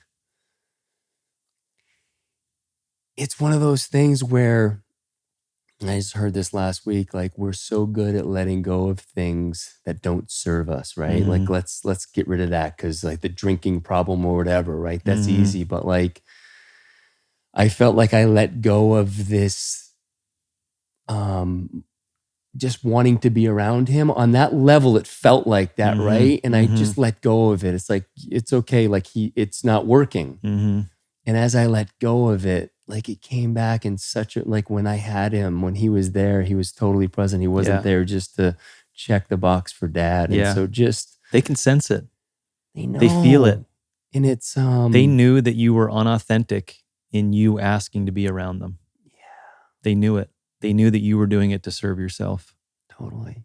It's the beautiful thing around children as gifts for that. Like we don't know, they just can't, as I said, they don't have the faculties to explain what they're sensing, but around that table, they're learning things like from Leanne and I and how we communicate or how we hug and caress, right? They pick up on all of that, right? Even if they're not seeing it, they feel it, right? And that's what we as adults have to be sensitive to. And that's a great growth for you to know that you felt that. Yeah. And then when you're just like, it's not your shit, Cal. All of a sudden you get this overwhelming sense of love from your child. When you saw when they smell it. When he was here last night, he woke up from his nap, or when this morning, yeah, dude, he's a different kid. Not annoyed by like Dad's presence, right? Like he's just being in it. No, I sense it. But one thing, because I've been there through all of those points. Yes, I've seen them all. You have. In Chicago, transitions here in Austin, even in Phoenix, and now. So, I could verify the change. Yeah, it's been really cool. Well, you brought up a very, very interesting point to me when you talk about how you are with Leanne, right? Touching, the caressing, the loving. When, a couple of years ago when Peyton and I were really struggling. I just want to point out that if Leanne's listening, I'd like to do more of it. She will be listening. But when we were struggling, and honestly, I didn't know we were struggling as much as we were, but there was an energetic like piece that was really missing. Jake was completely struggling at school, like not doing homework, like not doing the basics of stuff that he had never had issues with. And we don't know exactly why that was, but it certainly seemed to be consistent with what was going on with our relationship. And as we've come back together, right, and really understood how to show up for one another and how to see the other person, like how I want to be seen, right? Yeah. And it's, you remember my old partner back at WH Trading, Will Hobart, he's Jake's godfather. And, one of the many things about him that I was always super impressed with was his kids. And I'm like, what's the secret sauce? And he always said the same thing. And it wasn't until recently that I was actually able to really understand, to the point of view when you were 18, right? It's like as you actually become less, as you become more conscious, you start to understand what these lessons truly mean. Yes. And then you can embody them, Mm-hmm. right? But he said, I always make sure that my kids know that this love between, he and Julie is real, and we show a ton of affection and we love each other. And this is a safe space for them to always come home to. No matter what's going on with school, work, relationships, they always have this safe unit. And it always made perfect sense to me. But I, had my own issues with how to do that. Mm-hmm. Right. And it wasn't until over the last couple of years that I was able to start to show up in a way. And I think our kids really recognize, they're all right now, they seem to be doing so well. Yeah. And I'm not saying that that's the reason, but it's a part but of you it. can't turn your back on the fact that You you saw can't. that intervention and that change. I think that, I'd say personally, I could probably, to use your language, but probably not in the same light, keep working on my relationship to keep showing up as much as possible. And for the right intentions, you know what I mean? Not to show up because I'm supposed to, Right, or check like that you said box. it, Yeah. but like to really, because I am in there in brain and mind, but I take for granted that I'm there, but that it's not shown. If I'm speaking about that, I think I could probably continue to try to pursue being more sensitive and aware to that fact. And I think that Leanne and I have, maybe in a different light, but just to add, not as a pile on to your story, but as another exemplar, is that we grew up in households that didn't exhibit that. And so, so we're trying as best as we can, whether even if it is sometimes, like we'll sometimes fake it on purpose, so just to see the kids' reactions to it, like as a funny, humorous kind of thing. And which I love that we do that stuff, because that little playfulness of caressing or that love that we're showing essentially was not shown in our household, right? So to your point, yeah, you want to really want to do it, because even if to my point, why I led into that, if I really don't want to do that, my kids will smell it. Fuck yeah. Right? But they do sense it. And I know what I feel. I do feel it. And I do feel that way towards Leanne, but I think I could probably over time continue to improve the sensitivity of like how everyone perceives that, because I think it is important that they see that to build security and trust, and indirectly, what a relationship is, like an intimate relationship, the seeds of an intimate relationship, which is important, right? There's like friends relationship, and then there's like really intense relationships, but they're just middle zone of this really intimate relationship. And if we can show that, and I think, I'm just saying it out loud as something I can continue to work on as well, to make sure they keep feeling that way. Well, I think another way to say that is to continue to bring it to your awareness, because Yes. as you said, you take it for granted because things are great Yeah. between you two, right? Yeah. But sometimes that does breed some, it's not apathy at all. It's, They just rest on your laurels. Yeah. You forget that you're two different people, and you perceive things differently, and you each have your own things that you want to do. And so I think it's just important to keep check-ins. Yeah. And are you familiar with Dr. Shafali Sabari's work? No, sir. There's a lot of stuff with like kind of parenting and kids, Okay. and it's really, really awesome stuff. But I think one of the big things that she talks about is that like our kids, right, they're not a reflection of us. That's not a little you. He may look like you or whatever. He may have some mannerisms, but he's not a little you, but they are paying attention. So you are modeling behavior that is going to get passed down to them. Yeah. But recognize, once again, just because you played hockey and you went to this school and you had these likes, it doesn't mean that your son, who's also athletic, is going to have the same interests, right? Yep. And it's like, to really, like, she goes deep into that. You'd really love her work. Okay. I mean, again, I think Leanne might be onto it if she is in a medium of a podcast. She's been on reading some some of her podcasts audiobooks as well. Yeah, she's Possible. really good stuff. And I reckon I'll link to some of that in the show notes, but her stuff's really good. I think just for parenting, it's just how to show up for your kids, and what it ends up being, it's like makes parenting way easier, because it's like you don't really have a lot to do with it. You model behavior, but you just pay attention to what your kid likes, and then just be there and she obviously goes through many iterations of that. Yeah. And again, it's like we talked about, it's not new, but the way she articulates it like makes a ton of sense, and it makes it very doable and palatable. Yeah. Yeah. And so I love her work. Yeah. So she's really good. Let's talk about working in practices, right? It's something that's important. It's been important, I think, to my kind of growth and kind of awakening. It's interesting. You were talking about when you got injured at 18, and what really built you back up was this kind of physical training, strength. And for me, like, I felt very kind of different. Like what really worked for me was a softening, right? And what contributed to that was a lot of these working in practices, meditation, right? And I know you've been doing that for years. You told me you'd just be sitting at your desk and you meditate. And I was like, I don't fucking understand that, right? Until I finally started to do it, right? And so I'm curious, like, what are some of the things that you play around with on a daily or weekly, or what are the things that really help you,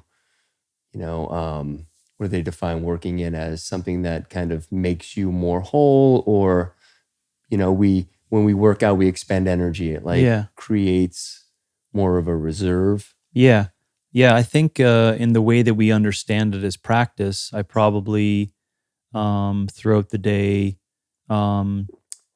give myself ample time to have these periods of reflection of prior to a specific task, and then also post-task. So I've set my day up to have numerous opportunities of just feedback of my breath and my current thoughts, and watching my thoughts and just seeing where things are coming from and why they are the way they are, and having some idea too of like, I've always had this ability to guess my heart rate just by, just guessing, this is probably where it's at. And even if I'm wrong, at least it's the idea of like I'm being in tune with what's happening at the current point. So I think that, Cal, throughout the day, I get a chance to practice that consistently. And then there's different levels of wherever you call mindfulness. Like I still feel some mindfulness in my exercise. Yeah. Right. Or call it a flow state, or you just get into this like repetitive, I'm not sure what just happened for 20 minutes, but it was really good because I just stopped things and focused on only the present time. So if the definition of mindfulness is being in the present, truly in the present time, that sometimes happens when you're working to try to create rhythm of exercise. So I think I get lots of opportunity through movement and whatnot to do that. I also find myself unconsciously doing it too. Like I'll go for a walk with my dog, or just be listening to a podcast, and then I'm just like, I just somehow happens like the phone turns on, I get a notification 8 minutes later. It's like I didn't listen to anything that I just was listening to. So obviously something was going on for 8 minutes.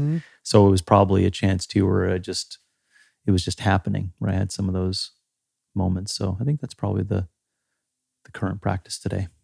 And what about, you do get in your pool, right? In the wintertime? Yep. I live in Scottsdale, Arizona. So for 5 months of the year, the pool is like a cesspool. It's like a bath.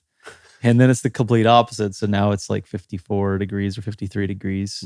And I do that 3 or 4 times a week. at the end of the day, generally, when the sun is shining on the pool, and I'm trying to get up to 6, 7, 8 minutes, I can sustain in there. I regard that, just for language, I've always regarded that inside of the recovery modalities. So Yeah. literature and strength and conditioning, contrast bathing has been a part of recovery modalities for a long period of time. So the reason why I say that, I don't do anything more than think that it's basically helping me recover.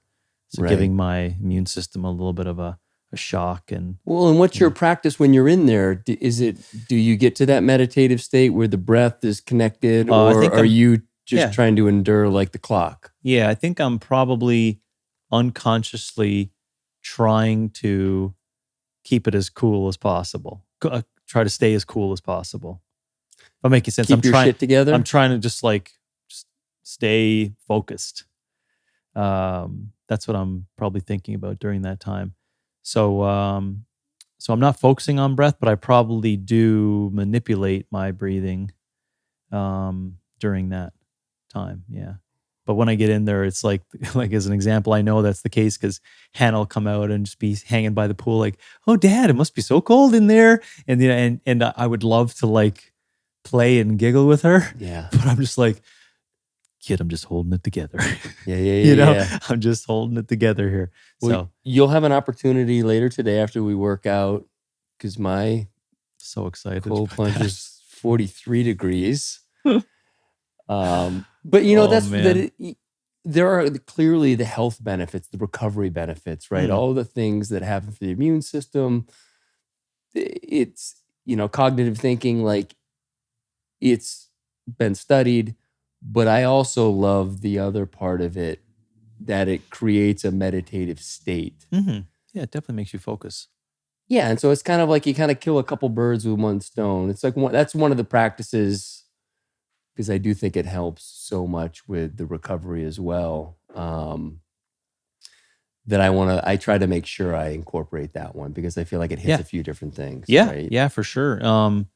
The evidence is not super strong on it, in science. I would call it fairly loose. Really? Because it's tough to create sham experiments to create reliability of a retest scenario of cold water immersion.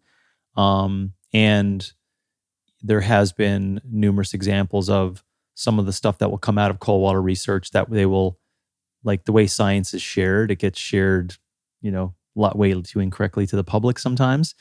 So I'd be careful of saying, it impacts the immune system, like I'd said indirectly.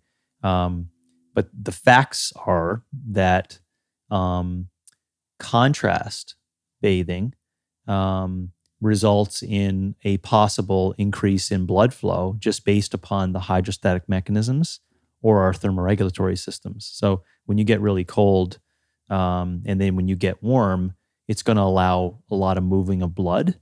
And if you move blood, that is essentially very hard to be studied, but is quite possibly a positive effect for recovery.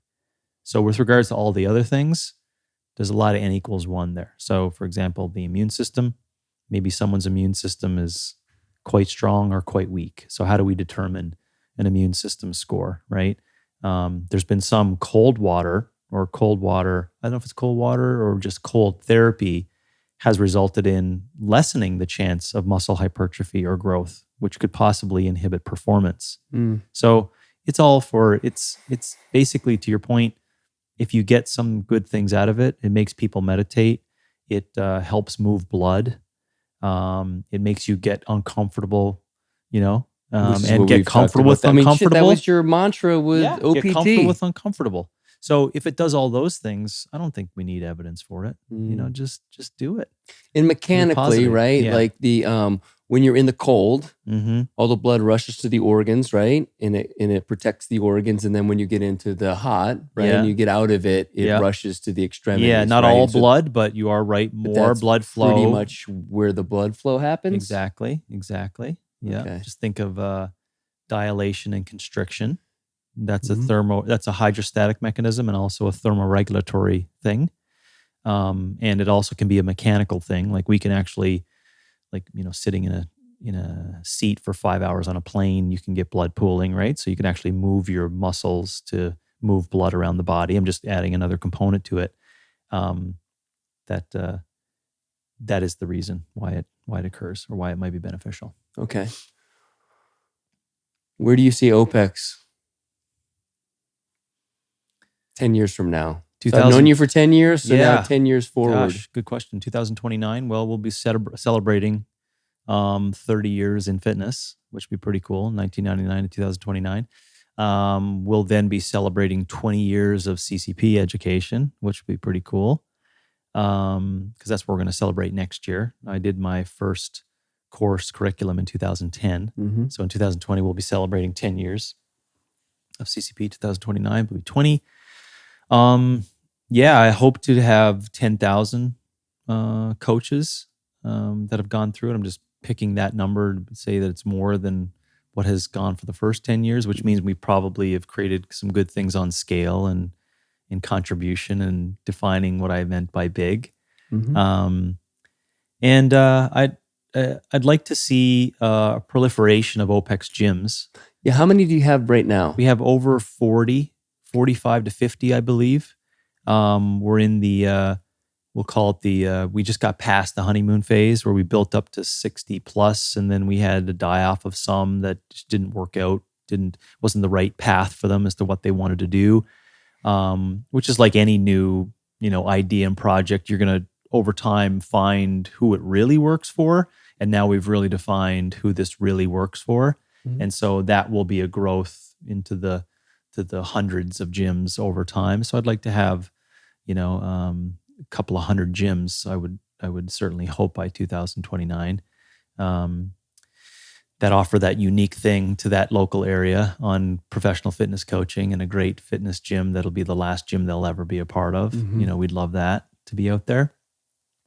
And for indirectly by that point in time, and I'll be 56 then, I'd love to still be coaching. I'll probably still be hands-on with, I would think, I definitely see myself in working with more younger kids and youth at that time, of, building all the base support mechanisms needed for them to go and do whatever they want. I can see myself doing that more so in person. I'd still like to be coaching, and I'd like to be still leading this push for mixed modal to be in the Olympics as a sport. And I want to see the value of the fitness coach by that point in time certainly turned or different, Mm-hmm. Along the lines of where I'd like to see it go. That's what I'd like to Well, see. let's talk about the IF3. Yep. And The International Functional Fitness Federation Okay. was designed to try to create structure and governance to the sport of fitness, or fitness as a sport, or competitive fitness, or mixed modal, whatever you want to call it. As much as people may think, there was no real consistent structure and architecture around an organization of the sport, right? The CrossFit Games were an excerpt of CrossFit in general as its contribution to people who wanted to compete. But it was built within a company that sold education and put together affiliates. So it wasn't all put together. It doesn't make it right or wrong, but it wasn't all put together to develop the sport. Sure. So what the IF3 has done is we've got 30 plus now national governing bodies around the world, and we need to get to 40, and we'll eventually get to 40, and then 60, 80, 100 countries around the world who have governing bodies of functional fitness in their country and are running their own events and their own education and building the sport. And so our big beacon is the governance and structure of the sport. The secondary thing that we know that we've defined it as being successful is by getting to the Olympics as a sport in 2028 in LA. And that would be a beautiful coming home to fitness, as it was the birth of intense fitness. Competitive fitness was in, well, not LA, but California. Yeah. And it'd be great to highlight that as a sport that, is there every 4 years forever. I would love to see that, even to the point over time where we become and I'll say it here first, but in years and years down the road where we start seeing us competing against robots/humans.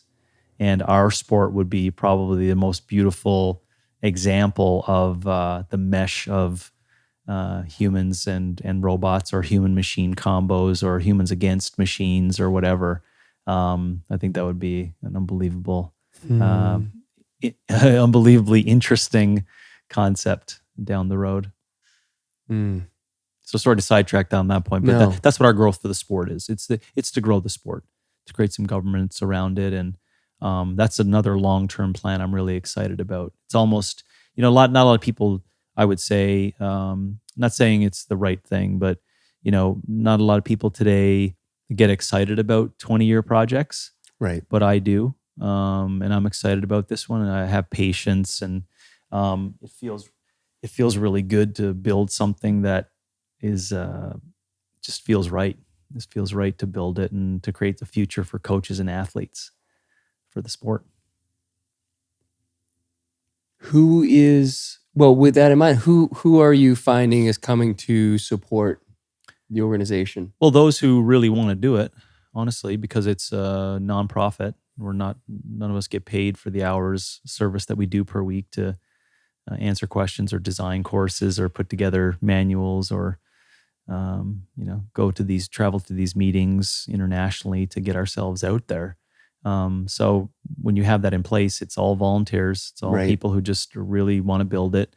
And they're people that in character have been interested in the growth of the sport, and they weren't happy with whatever has been offered for the past 15 years. So those are the individuals that are there.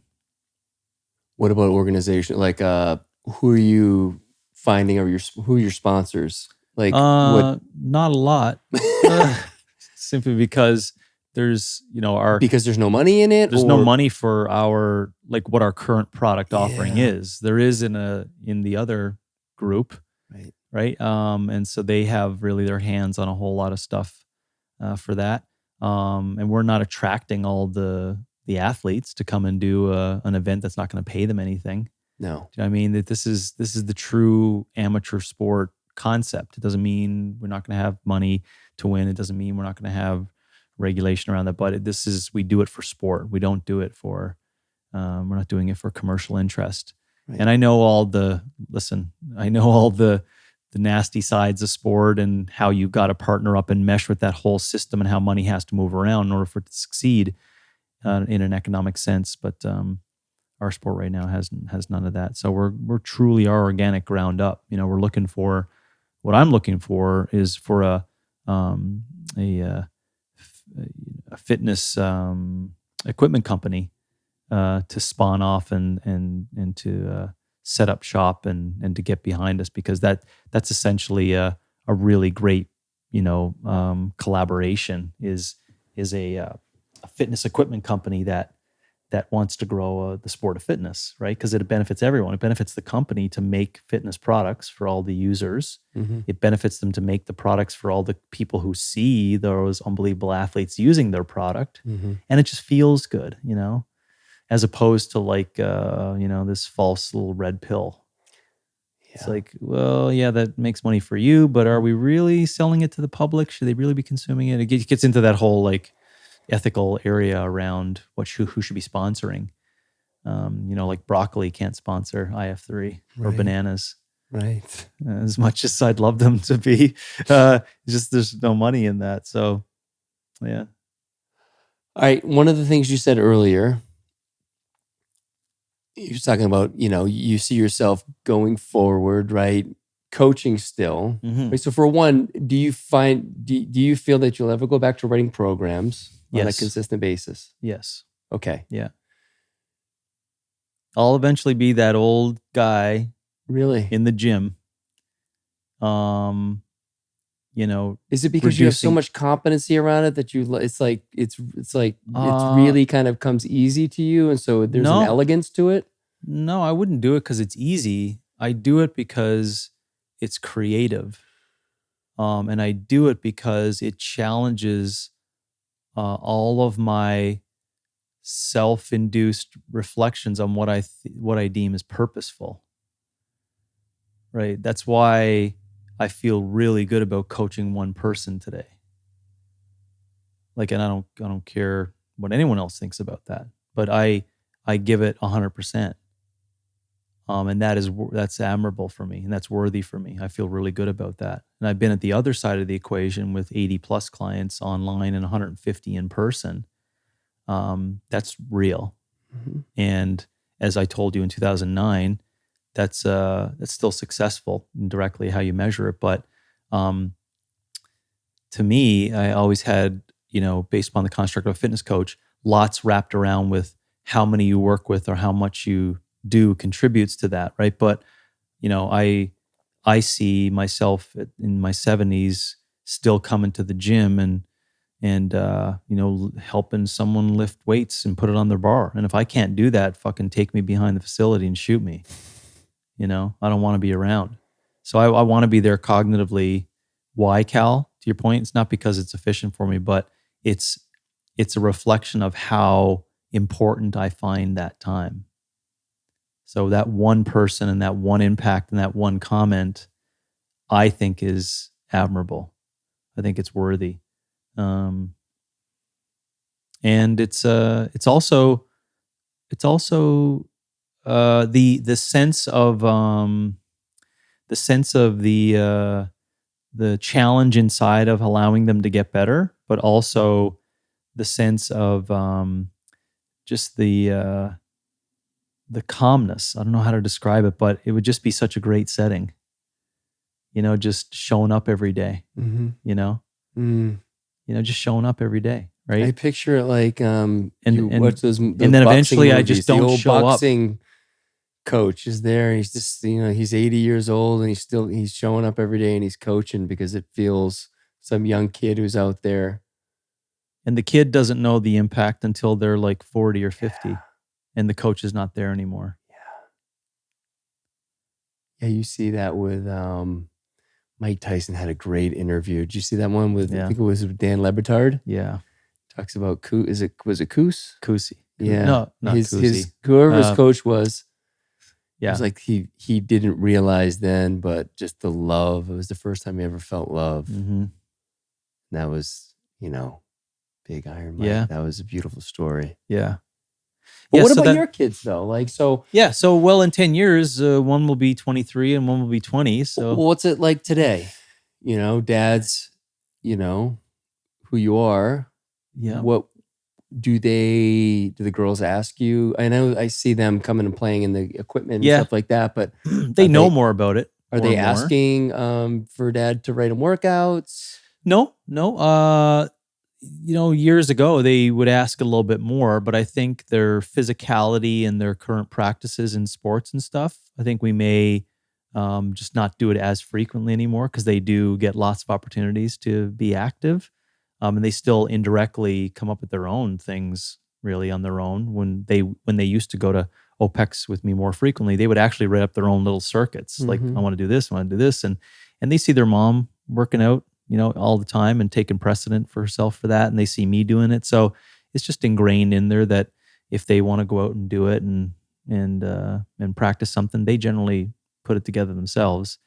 It doesn't mean that when we're together, we don't I indirectly practicing some gymnastics, things, or I'm assessing things just for my own knowledge, right? Mm-hmm. As to where my kids are on stuff, or just do little challenges around the backyard. Let's see if you could still do a pull-up, Mm-hmm.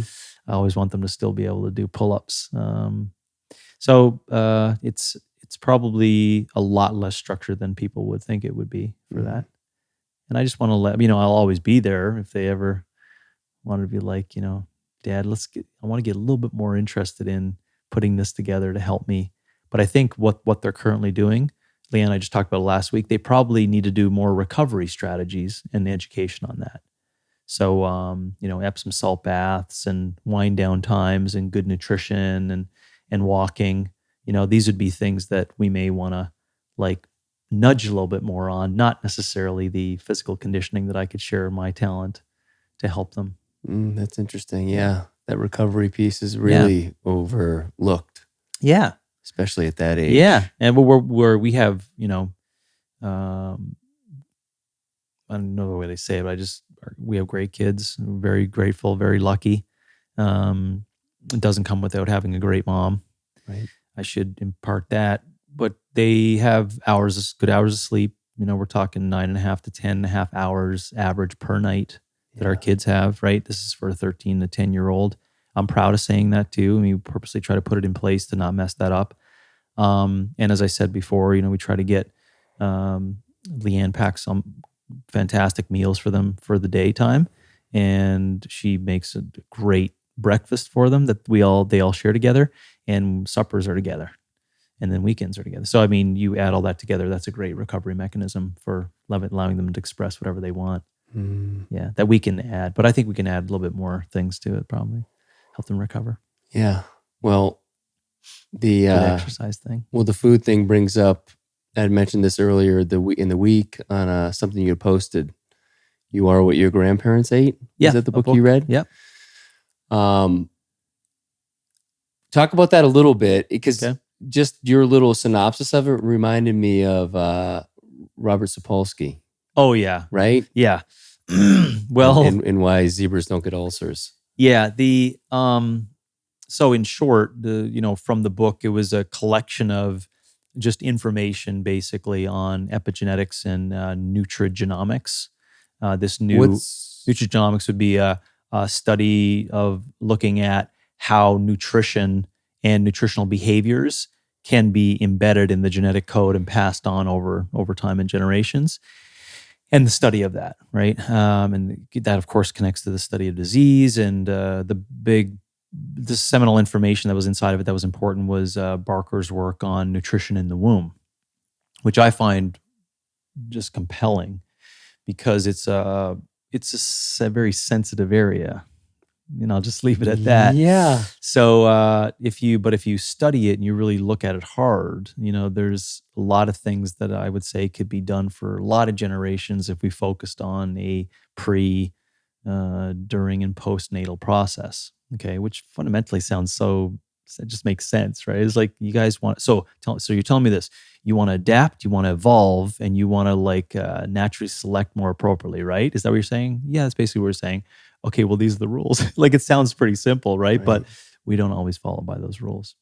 So anyways, in this book, it just basically rehashed to me, it validated the fact that you're going to be given certain things that you can just imagine, like your great-great-grandfather and your family lineage, they developed and evolved and, moved things through the entire generation and passed on things that you are going to exhibit or have the opportunity to exhibit. But in the end, it always comes down to, and they of course, talked so heavily about nature, right? And this epigenetic lineage and what you got. But then they also talked about some evidence on how that gets expressed, It's the same old shit. That's basically what I said in the Instagram post. It's like the same old shit. You got what you got. Yeah. This is where the Fitzgerald came in. You got what you got. And if you don't focus on the basics, you're just chasing, chasing horse shit. Well, and you're like, deal with it. Exactly. You got what you got. Deal with it.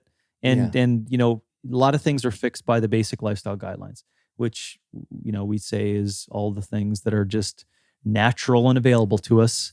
And the things I had probably mentioned, you've heard of my language of what we do around our practices for my family, but, getting good sleep, staying hydrated, great food hygiene practices, moving blood, assessing your shit and looking at your digestion, understanding proper energy rhythm in the day, and focusing on purpose. People, I think a lot of times we get it twisted. We're like, we need to move blood, so I need to go work out really hard. It's like, no, you need to walk. No. In nature. Yeah, like walking in nature for 60 minutes is moving blood. Yeah. People don't. And then, we try to make it more complicated, right? But you know why people don't want to make it more complicated? Because it's 60 minutes. Yeah. Like, that's fucking long time. Yes. Number two, versus going to academia and minutes. Time Magazine is pushing that 1 minute has a better metabolic effect, right? all the fear of missing out on Instagram influencers are saying you need to do it high intensity because it'll make you look better and be a better human and be judged to be a better human, right? There's a lot of pressure on that. So on the flip side of the coin, back to our point, you and I were just saying, we're not saying any of that. We're just like, just move some blood. How do you do that? Just go in nature and walk for 60 minutes. But as I said, Cal, and you've heard it throughout this podcast, it's exhausting to fight that fight because it's so simple.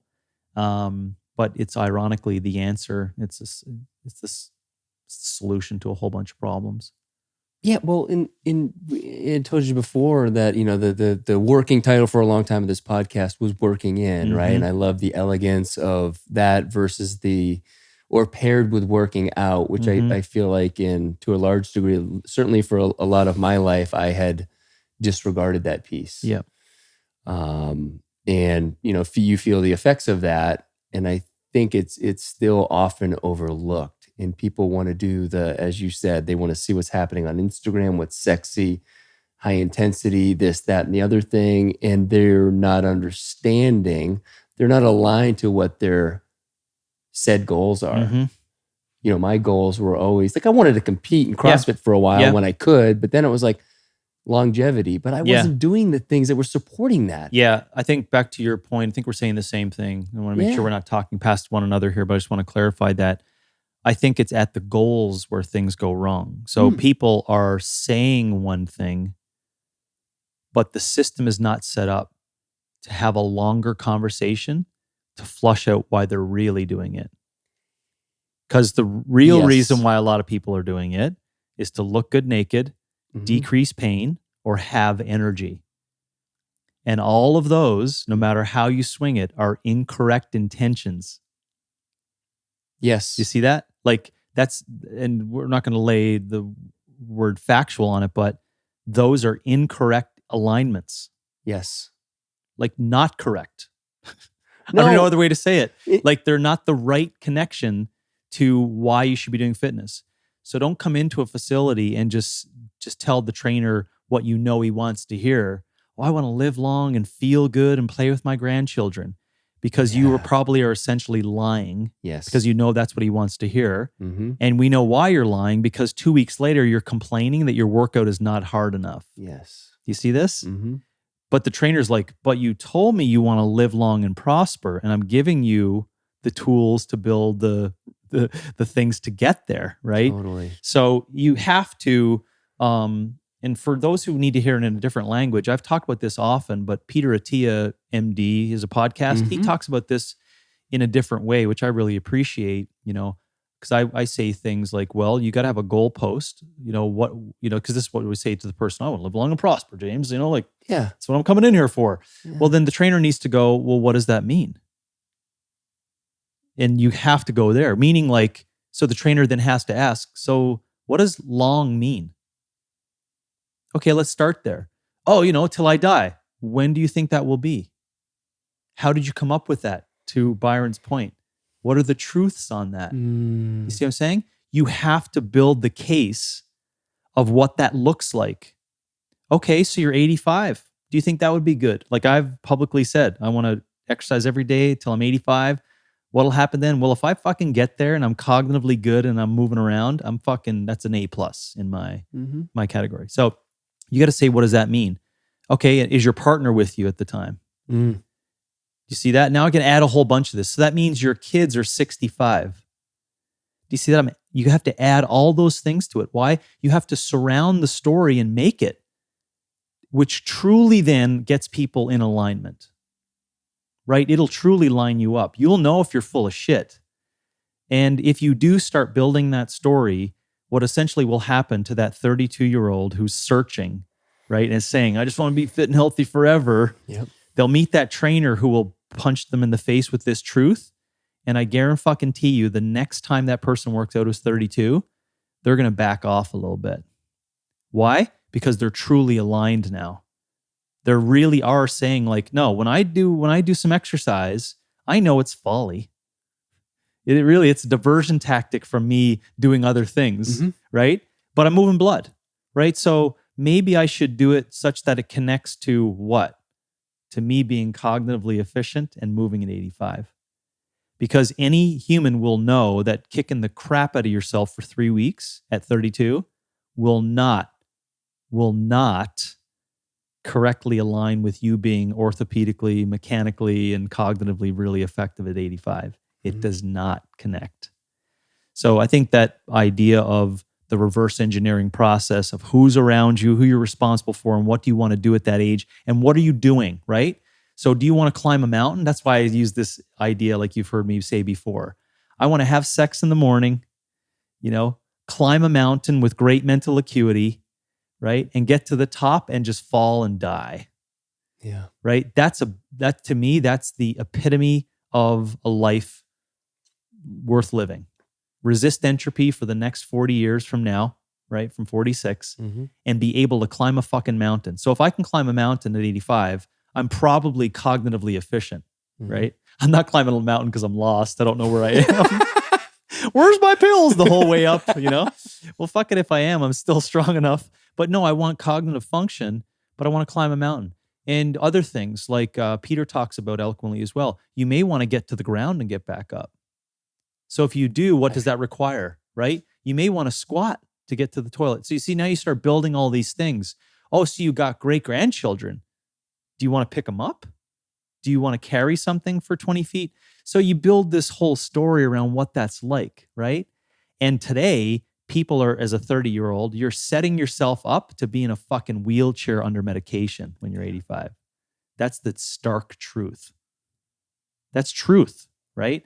And the thing is that I can look like a soothsayer because I'm just predicting that, but it's happened so often, we know that's the exact case, right? We know that this whole fancy, intense bullshit is not getting people to that longevity sense. That was lengthy on just the one area of yeah, but I love longevity, that. but that's how you reverse engineer it. Yeah, and I think an important thing because I don't have potential anymore, physical potential. Right? But I have cognitive potential. Right. So this is what we were talking about earlier. And I can resist entropy. Right. Right? So I am going to get shorter and weaker and smaller for the next 40 years. That's a fact. Okay? Sarcopenia, cell death at an alarming rate, and decreased endocrine function, will lead all points to lower cognitive function and lowered lean mass, just 2 points, right? So what can I do for the next 40 years? I don't fucking give in. I work as hard as I can to resist the downward slide. Resist the downward slide, right? Up until 40 years of age, you can go after your max physical potential in safe manners. That leads to a great curve of resisting entropy for the next 40 years. Gives you a great foundation. Great foundation to keep it as high as possible. Now, you won't be Michael Phelps high as possible. It doesn't matter. That's not the goal. Why? Because his goal was never to live till he's 90 and climb a mountain. It may be now, but his goal was to win world championships in the water, right? So see, that's two different tracks there. Well, we talked about it earlier too. I don't want people to misunderstand. You can still go do, I was talking about how I had a conversation with a friend of mine who retired from the NHL 4 or 5 years ago, and he was still training like he was getting ready because he wanted to prove to himself that he still had it. And all he was doing was driving his hormones into the ground. Yep. Right. And so in having the conversation with him over Thanksgiving, it occurred to me that on some level, not to the degree that he was, but in my own way, I was doing the same thing when I was doing these hard rides on the Peloton. And I would compare the numbers with my buddy Ocho and Turts and Regs. And what I recognized was there was an ego piece. Like not just with them either. Like even if I wasn't competing with their numbers, it was like, I want to get above this number. Like why? Yeah. Because it proves to me that I still have it. But to go there once in a while, I think is more appropriately aligned with my goals of really just wanting to be fucking feel good. Yeah, well, you get a litmus test as to where you are in terms of your potential again, right? There's nothing wrong with like going there and seeing what you're capable of.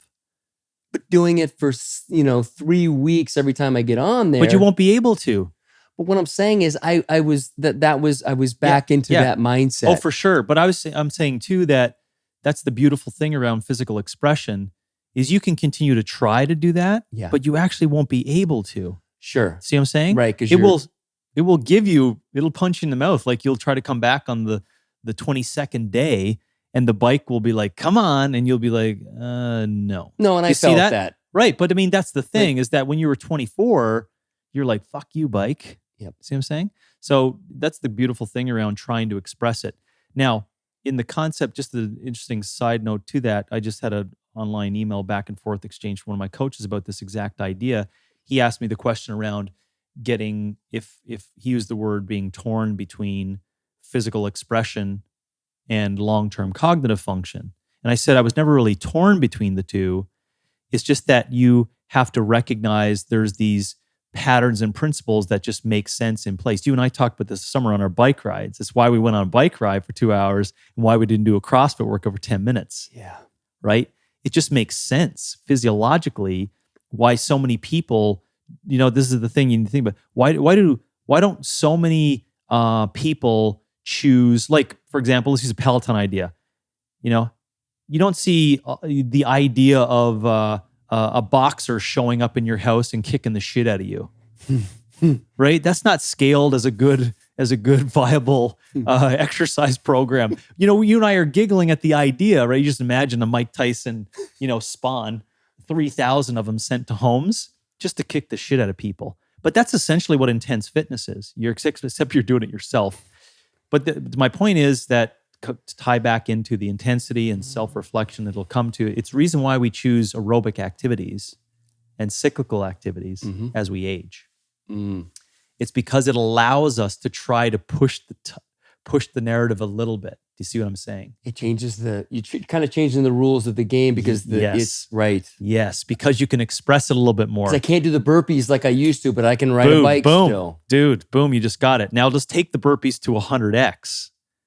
Right? So intense mixed modal workouts, yes, you are getting punched in the face for 20 minutes. Yes. So when you get older, it just biologically doesn't make sense. It's why everyone rushes to buy the nice bike at 55.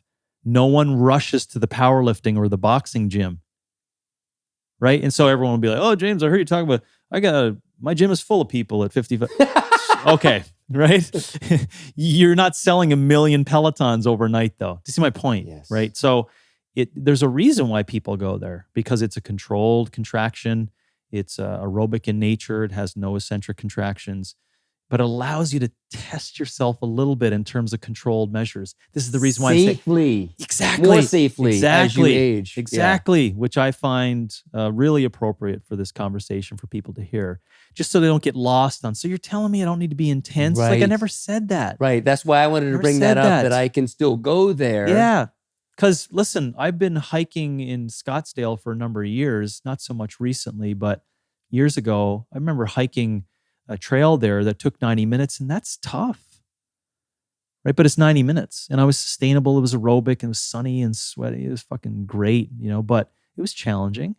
So see what I'm saying is that, but you notice what I didn't do there? I just didn't go and pick a fight. Do you see that? Although that sounds stupid, but that's what a hard, intense mixed modal workout is. That's right. I'm not going to choose that as my litmus to like, is this functional? Is this connected to longevity, et cetera? Sorry to water that one down based on what you'd said, but I think it's just an important point to bring up of like what people should be doing to sustain. I don't think we could spend enough time really unpacking that, because we all want to hear what we want to hear too. But I think the more information, the more we kind of get that out there. I think it's important, because I do see, I see this a lot, and I don't mean to one. It happens both men and women actually, but over like my age and like just overtraining and not understanding at all the benefits of the walk. Like, you don't have to do 2 fitness classes. Yeah. You don't have to do this. Like, you need to like take a few days off. You can take a week off. Just eat the right foods. That's how you can support yourself. But what people don't truly understand, there's something ingrained the more is better, more exercise is better, right? Yeah. And I think a lot of women who are particularly concerned with their shape, right? They don't realize that once you dip into overtraining, then that shit's not moving, you know, and that the way to move the needle is with rest. Like the stress that you're causing up here, that's the other thing, right? Like you think the physical stress is helping, okay, on some level it will, right? But all the stories you're telling yourself about why this isn't working and you're not right and you need this and you should, you're shitting all over yourself, right? All that mental stress is just adding more and more to the system. And it's changing that narrative, right? It's like, again, it comes back to, it can be Byron Katie's work. It can be Adyashanti. It's like, it's just, what's the story you're telling yourself and is it true? Right. And I think that truth gets an assessment as to where also all your preconceived notions around why you're doing it come up. That's why it's good.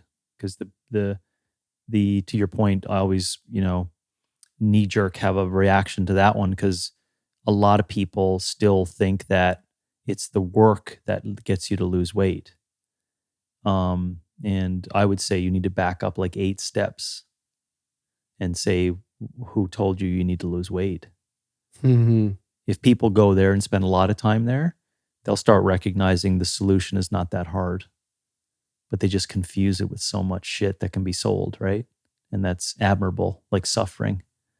Suffering is admirable, because you can virtue signal that you're fucking doing such hard work, right? Give a guy a break.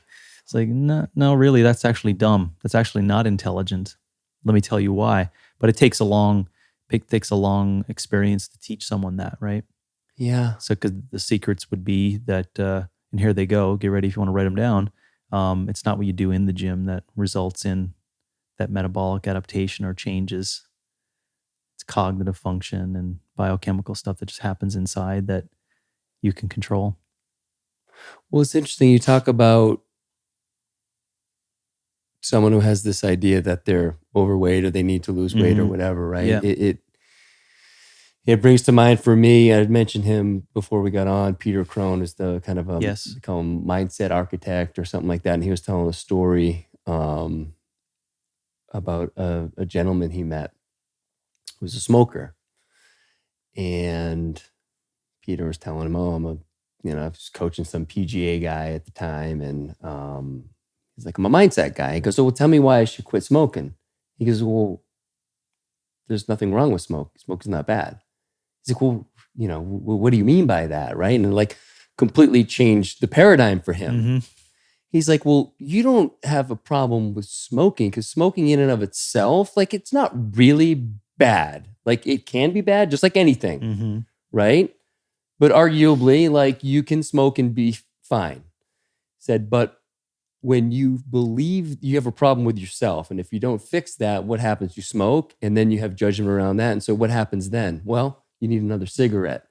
And so it becomes this self-perpetuating thing, whereas if you get at the root of you and just being okay with you and whatever that is, then you can have the cigarette and not worry about it because you're not having 20. You can just have one. Yeah. Right? And it's shifting. How you see it. It's how you see it. Right? I like that, the way he did that. He immediately sensed the passive aggressiveness of the He was smoker way more eloquent than I was. I probably butchered know, but it a that little was bit. really good. The way he like sniffed it out right away and just was Fucking like, brilliant. I like it because it just stands someone up to make them quickly, like as fast as possible, get to realize their own shortcomings in their behaviors around it. Yeah, you take that shot out of there. You're like, no, smoking's not bad. They're like, whoa. I've been they leaning on that. That's why I get to smoke this cigarette. Yeah, fuck you, now. man. It is bad. Okay, it is. What do you want? Yeah. Yeah. So they just want to have that drama wrapped around it. Yeah. Dude, it's That's fascinating. good. That was good. He's got some good work. He'll be a future guest. Super. But yeah, I sent you, he was on a great podcast, the Broken Brain podcast, and I'll link to it in the show notes. Okay. But super. It's an important one for people to listen to because it really digs into stuff that you and I have talked about before, but just how we create our own suffering. We cause our own suffering by just the stories we tell ourselves and how we just feel like we're not enough. right? Dude, how about this? Yeah. I happen to be a friend of mine who's in the Glitch Mob.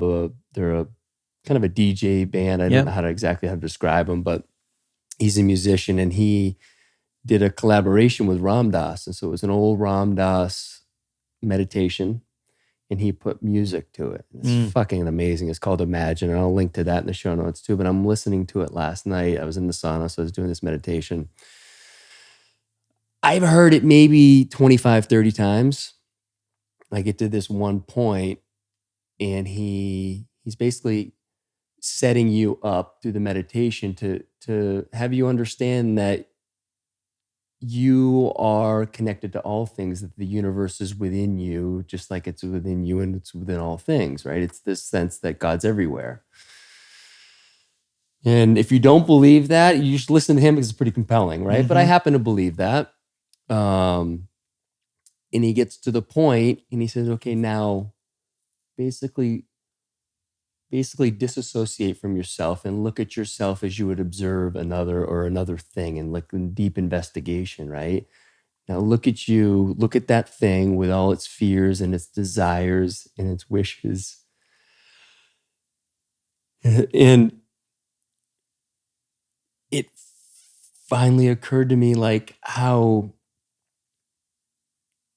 we bring so much of it on. Like when I looked at myself from the outside, it seemed so silly to me that I could create all this drama, right? But when I looked at myself as I would look at another thing, it's like, it's all good. Like you are complete, not in some woo-woo sense, but like there's not a sense of lack, you know? Did you feel you had to forgive yourself for that? Was that the growth in it? The growth for me was I've started to finally come into this place where I've been reading about that notion that we are enough. Got it. So you're really sensitive to the fact of you seeing, reflecting that's something that you need to. Yeah, like I got it up here. Yeah. But I hadn't gotten it here yet. And I spoke about it. Yeah. Because I was getting there.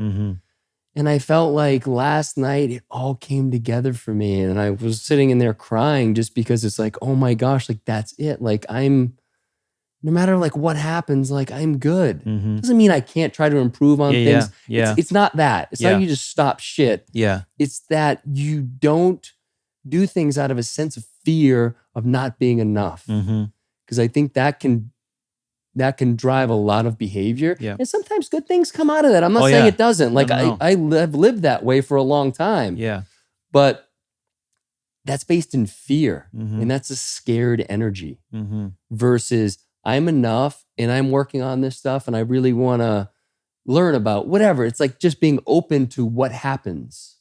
And again, not coming from this place that like, if I can just get that, then I'll feel like I've got it. I'm complete. Like I'm not quite strong enough. So if I can just get this PR, and we know like that mentality can get you to get that PR, but what's the point? Because it's not fulfilling that thing that you think it's going to, because it never could. Yeah. And it's like letting go of those things, those carrots that you put out there, because once I've gotten there, they haven't fulfilled the thing that I thought they were going to. It's like being in the right relation with those things. Doesn't mean I can't still try to PR. Yeah. Right? Yeah. But it's like, why am I PRing? It's because I'm challenging myself. Yes. Or whatever the reason. Yeah. But it's not trying to complete my fitness journey or make me more of a man because I can lift that weight or because I can ride that fast or I can stay in the cold water that long. It doesn't make me more of, I'm always me. I'm always complete in that sense. And so just for me being able to hear him say like this, like look at him with all his desires and his fears and his needs and his wants and his wishes. And it's like, again, it seems so silly, you know, and I don't mean to trivialize it. I don't know if it's the right word, but I got to see all the attachments that I was wearing, right? And see him as clear as day, like very disassociative nature of that experience.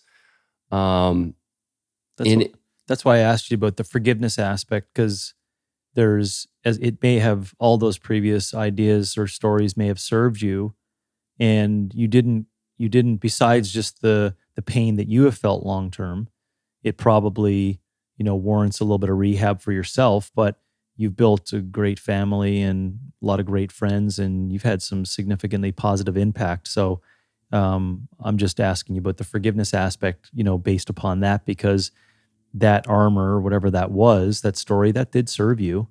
Yes. And in some cases, it may not be that bad, that people are unconsciously living and moving. It's all based upon the perception, like we talked about. Yeah, and I don't want to put a judgment on what that was. And you weren't. Yeah. It's just that, the waking up aspect will happen at the right time. Yes. At the right pace. Continue, like the awakenings continue, the openings, right? Mm-hmm. They continue to happen. Yeah.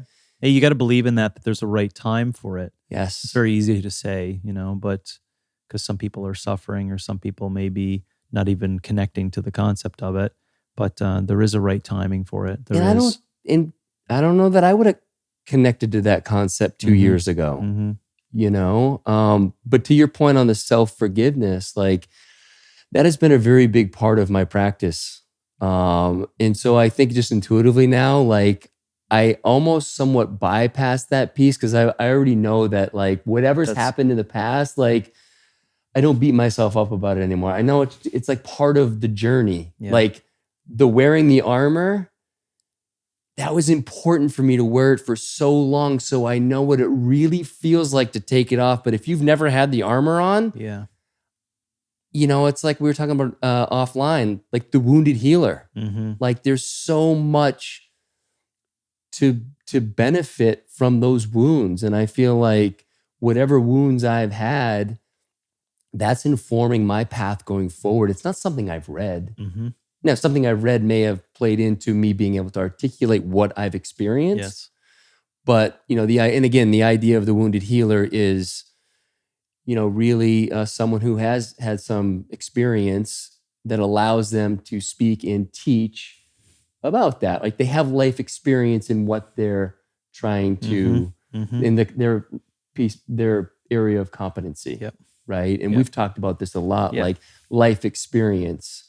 And doing. The doing, which is funny, because the doing, a lot of times we get caught up too much in the doing, and we don't settle into the being part of it. Yeah. But the point there is the physical doing, the having the experiences, so that you can speak from your own experience. Again, learn from books, learn from podcasts, learn from conversation.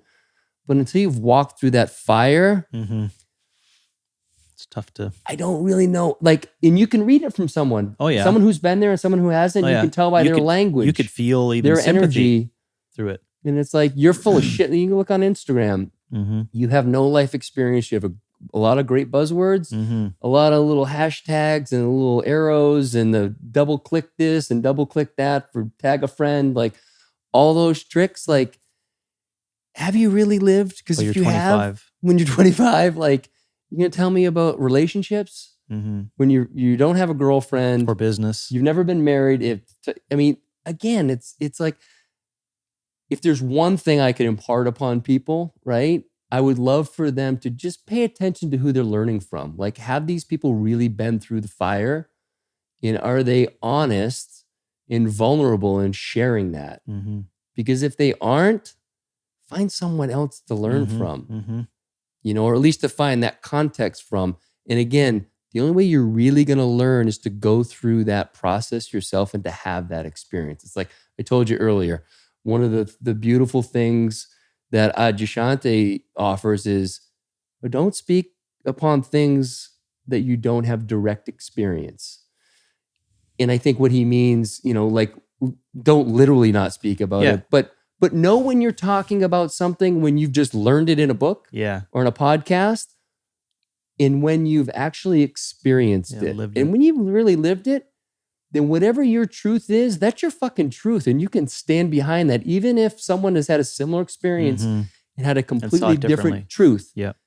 let them have their truth about it too. That's the other thing. Like once we recognize that our own truths are based on our experience, that means the same goes for fucking everybody else. So if you're going to grant yourself that, grant it to everyone else, you know? That's two good learnings in there. Right? Yeah. And so again, I'll certainly link to Adyashanti in the show notes, but his, again, I've been on 2 of his 5-day silent retreats, and it's an amazing opportunity and container to quiet everything down to a point of deep stillness that you just can't get today, unless, as we were talking about last night, unless you go live in the woods. Yep. And it's just not practical for a lot of us to do that. Yep. But a 5-day, 7-day, 3-day, 10-day, whatever the retreat is, I mean, that's something that the 5-day worked really well for me. It may not work for someone else, but I always say, if people are called to do it, go do it. It's a lot of stuff comes up, stuff that I didn't even realize I needed to work through and unpack. And then there's other stuff that's just been floating out there that when you give it the time and the space, you realize it's just bullshit and you can let go of it. Yeah. Right. But it's an opportunity for me to, it's as creative as I've ever been, those 2 5-day retreats, just getting rid of everything, all the distractions, and family is a distraction, and whether you like that or not, it's a fact. Yeah. In context, right? A distraction for your peacefulness. Yeah. In your mind, you may need to, just using family as an example, you may need to extract some of those things for a small period in order to create some space. Yeah, for sure. And like I told you last night, it's that the 5-day retreat is as important as anything I've ever done for me and for my kind of well-being. Yeah. Right? Yeah. But anyway. All right. Where can people find you? Instagram? Usual podcast. The usual BS. Yeah, well. We'll link to all this in the show notes. So you don't need to write it down. But. Okay. Opexfit.com. That's the centerpiece. That's our website of our company. It'll lead you to multiple different directions. Well, just in a nutshell, then tell the listeners what those different kind of areas, so maybe someone will be really drawn to go seek it out. Well, lots of free information on fitness education, lots of free information on fitness coaching. We essentially want that person who's on the outside, who just touches Opex, to see us as just a leader in fitness education who's promoting the health and longevity of professional fitness coaches and the value of them. And if you're, somewhat interested in that for your own career, then you'll probably stay aligned with us over time, because we're not going anywhere. We're definitely building this thing for the long haul. And if you're a fitness competitor, we have Big Dogs, which is an offering of online coaching for anyone anywhere in the world who wants to work with a coach and a team that's really technically well, or can do really well at helping you, like your story, right? Align you with your goals in the sport. And then if you get through CCP, which is our education, and you want to open up an Opex gym, that's the big Miana you want to get to over time.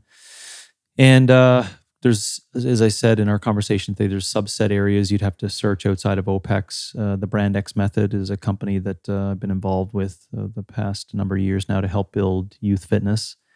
The IF3, International Functional Fitness Federation, you just study that name, or IF3 in general, in the sport of fitness, and you'll see that we're moving that along. And of course, one thing that brings both of us together, True Coach. Yeah, you could go search and see True Coach as we'll indirectly say True Coach was a sponsor of this podcast version today. No doubt. Right? Shout out True Coach.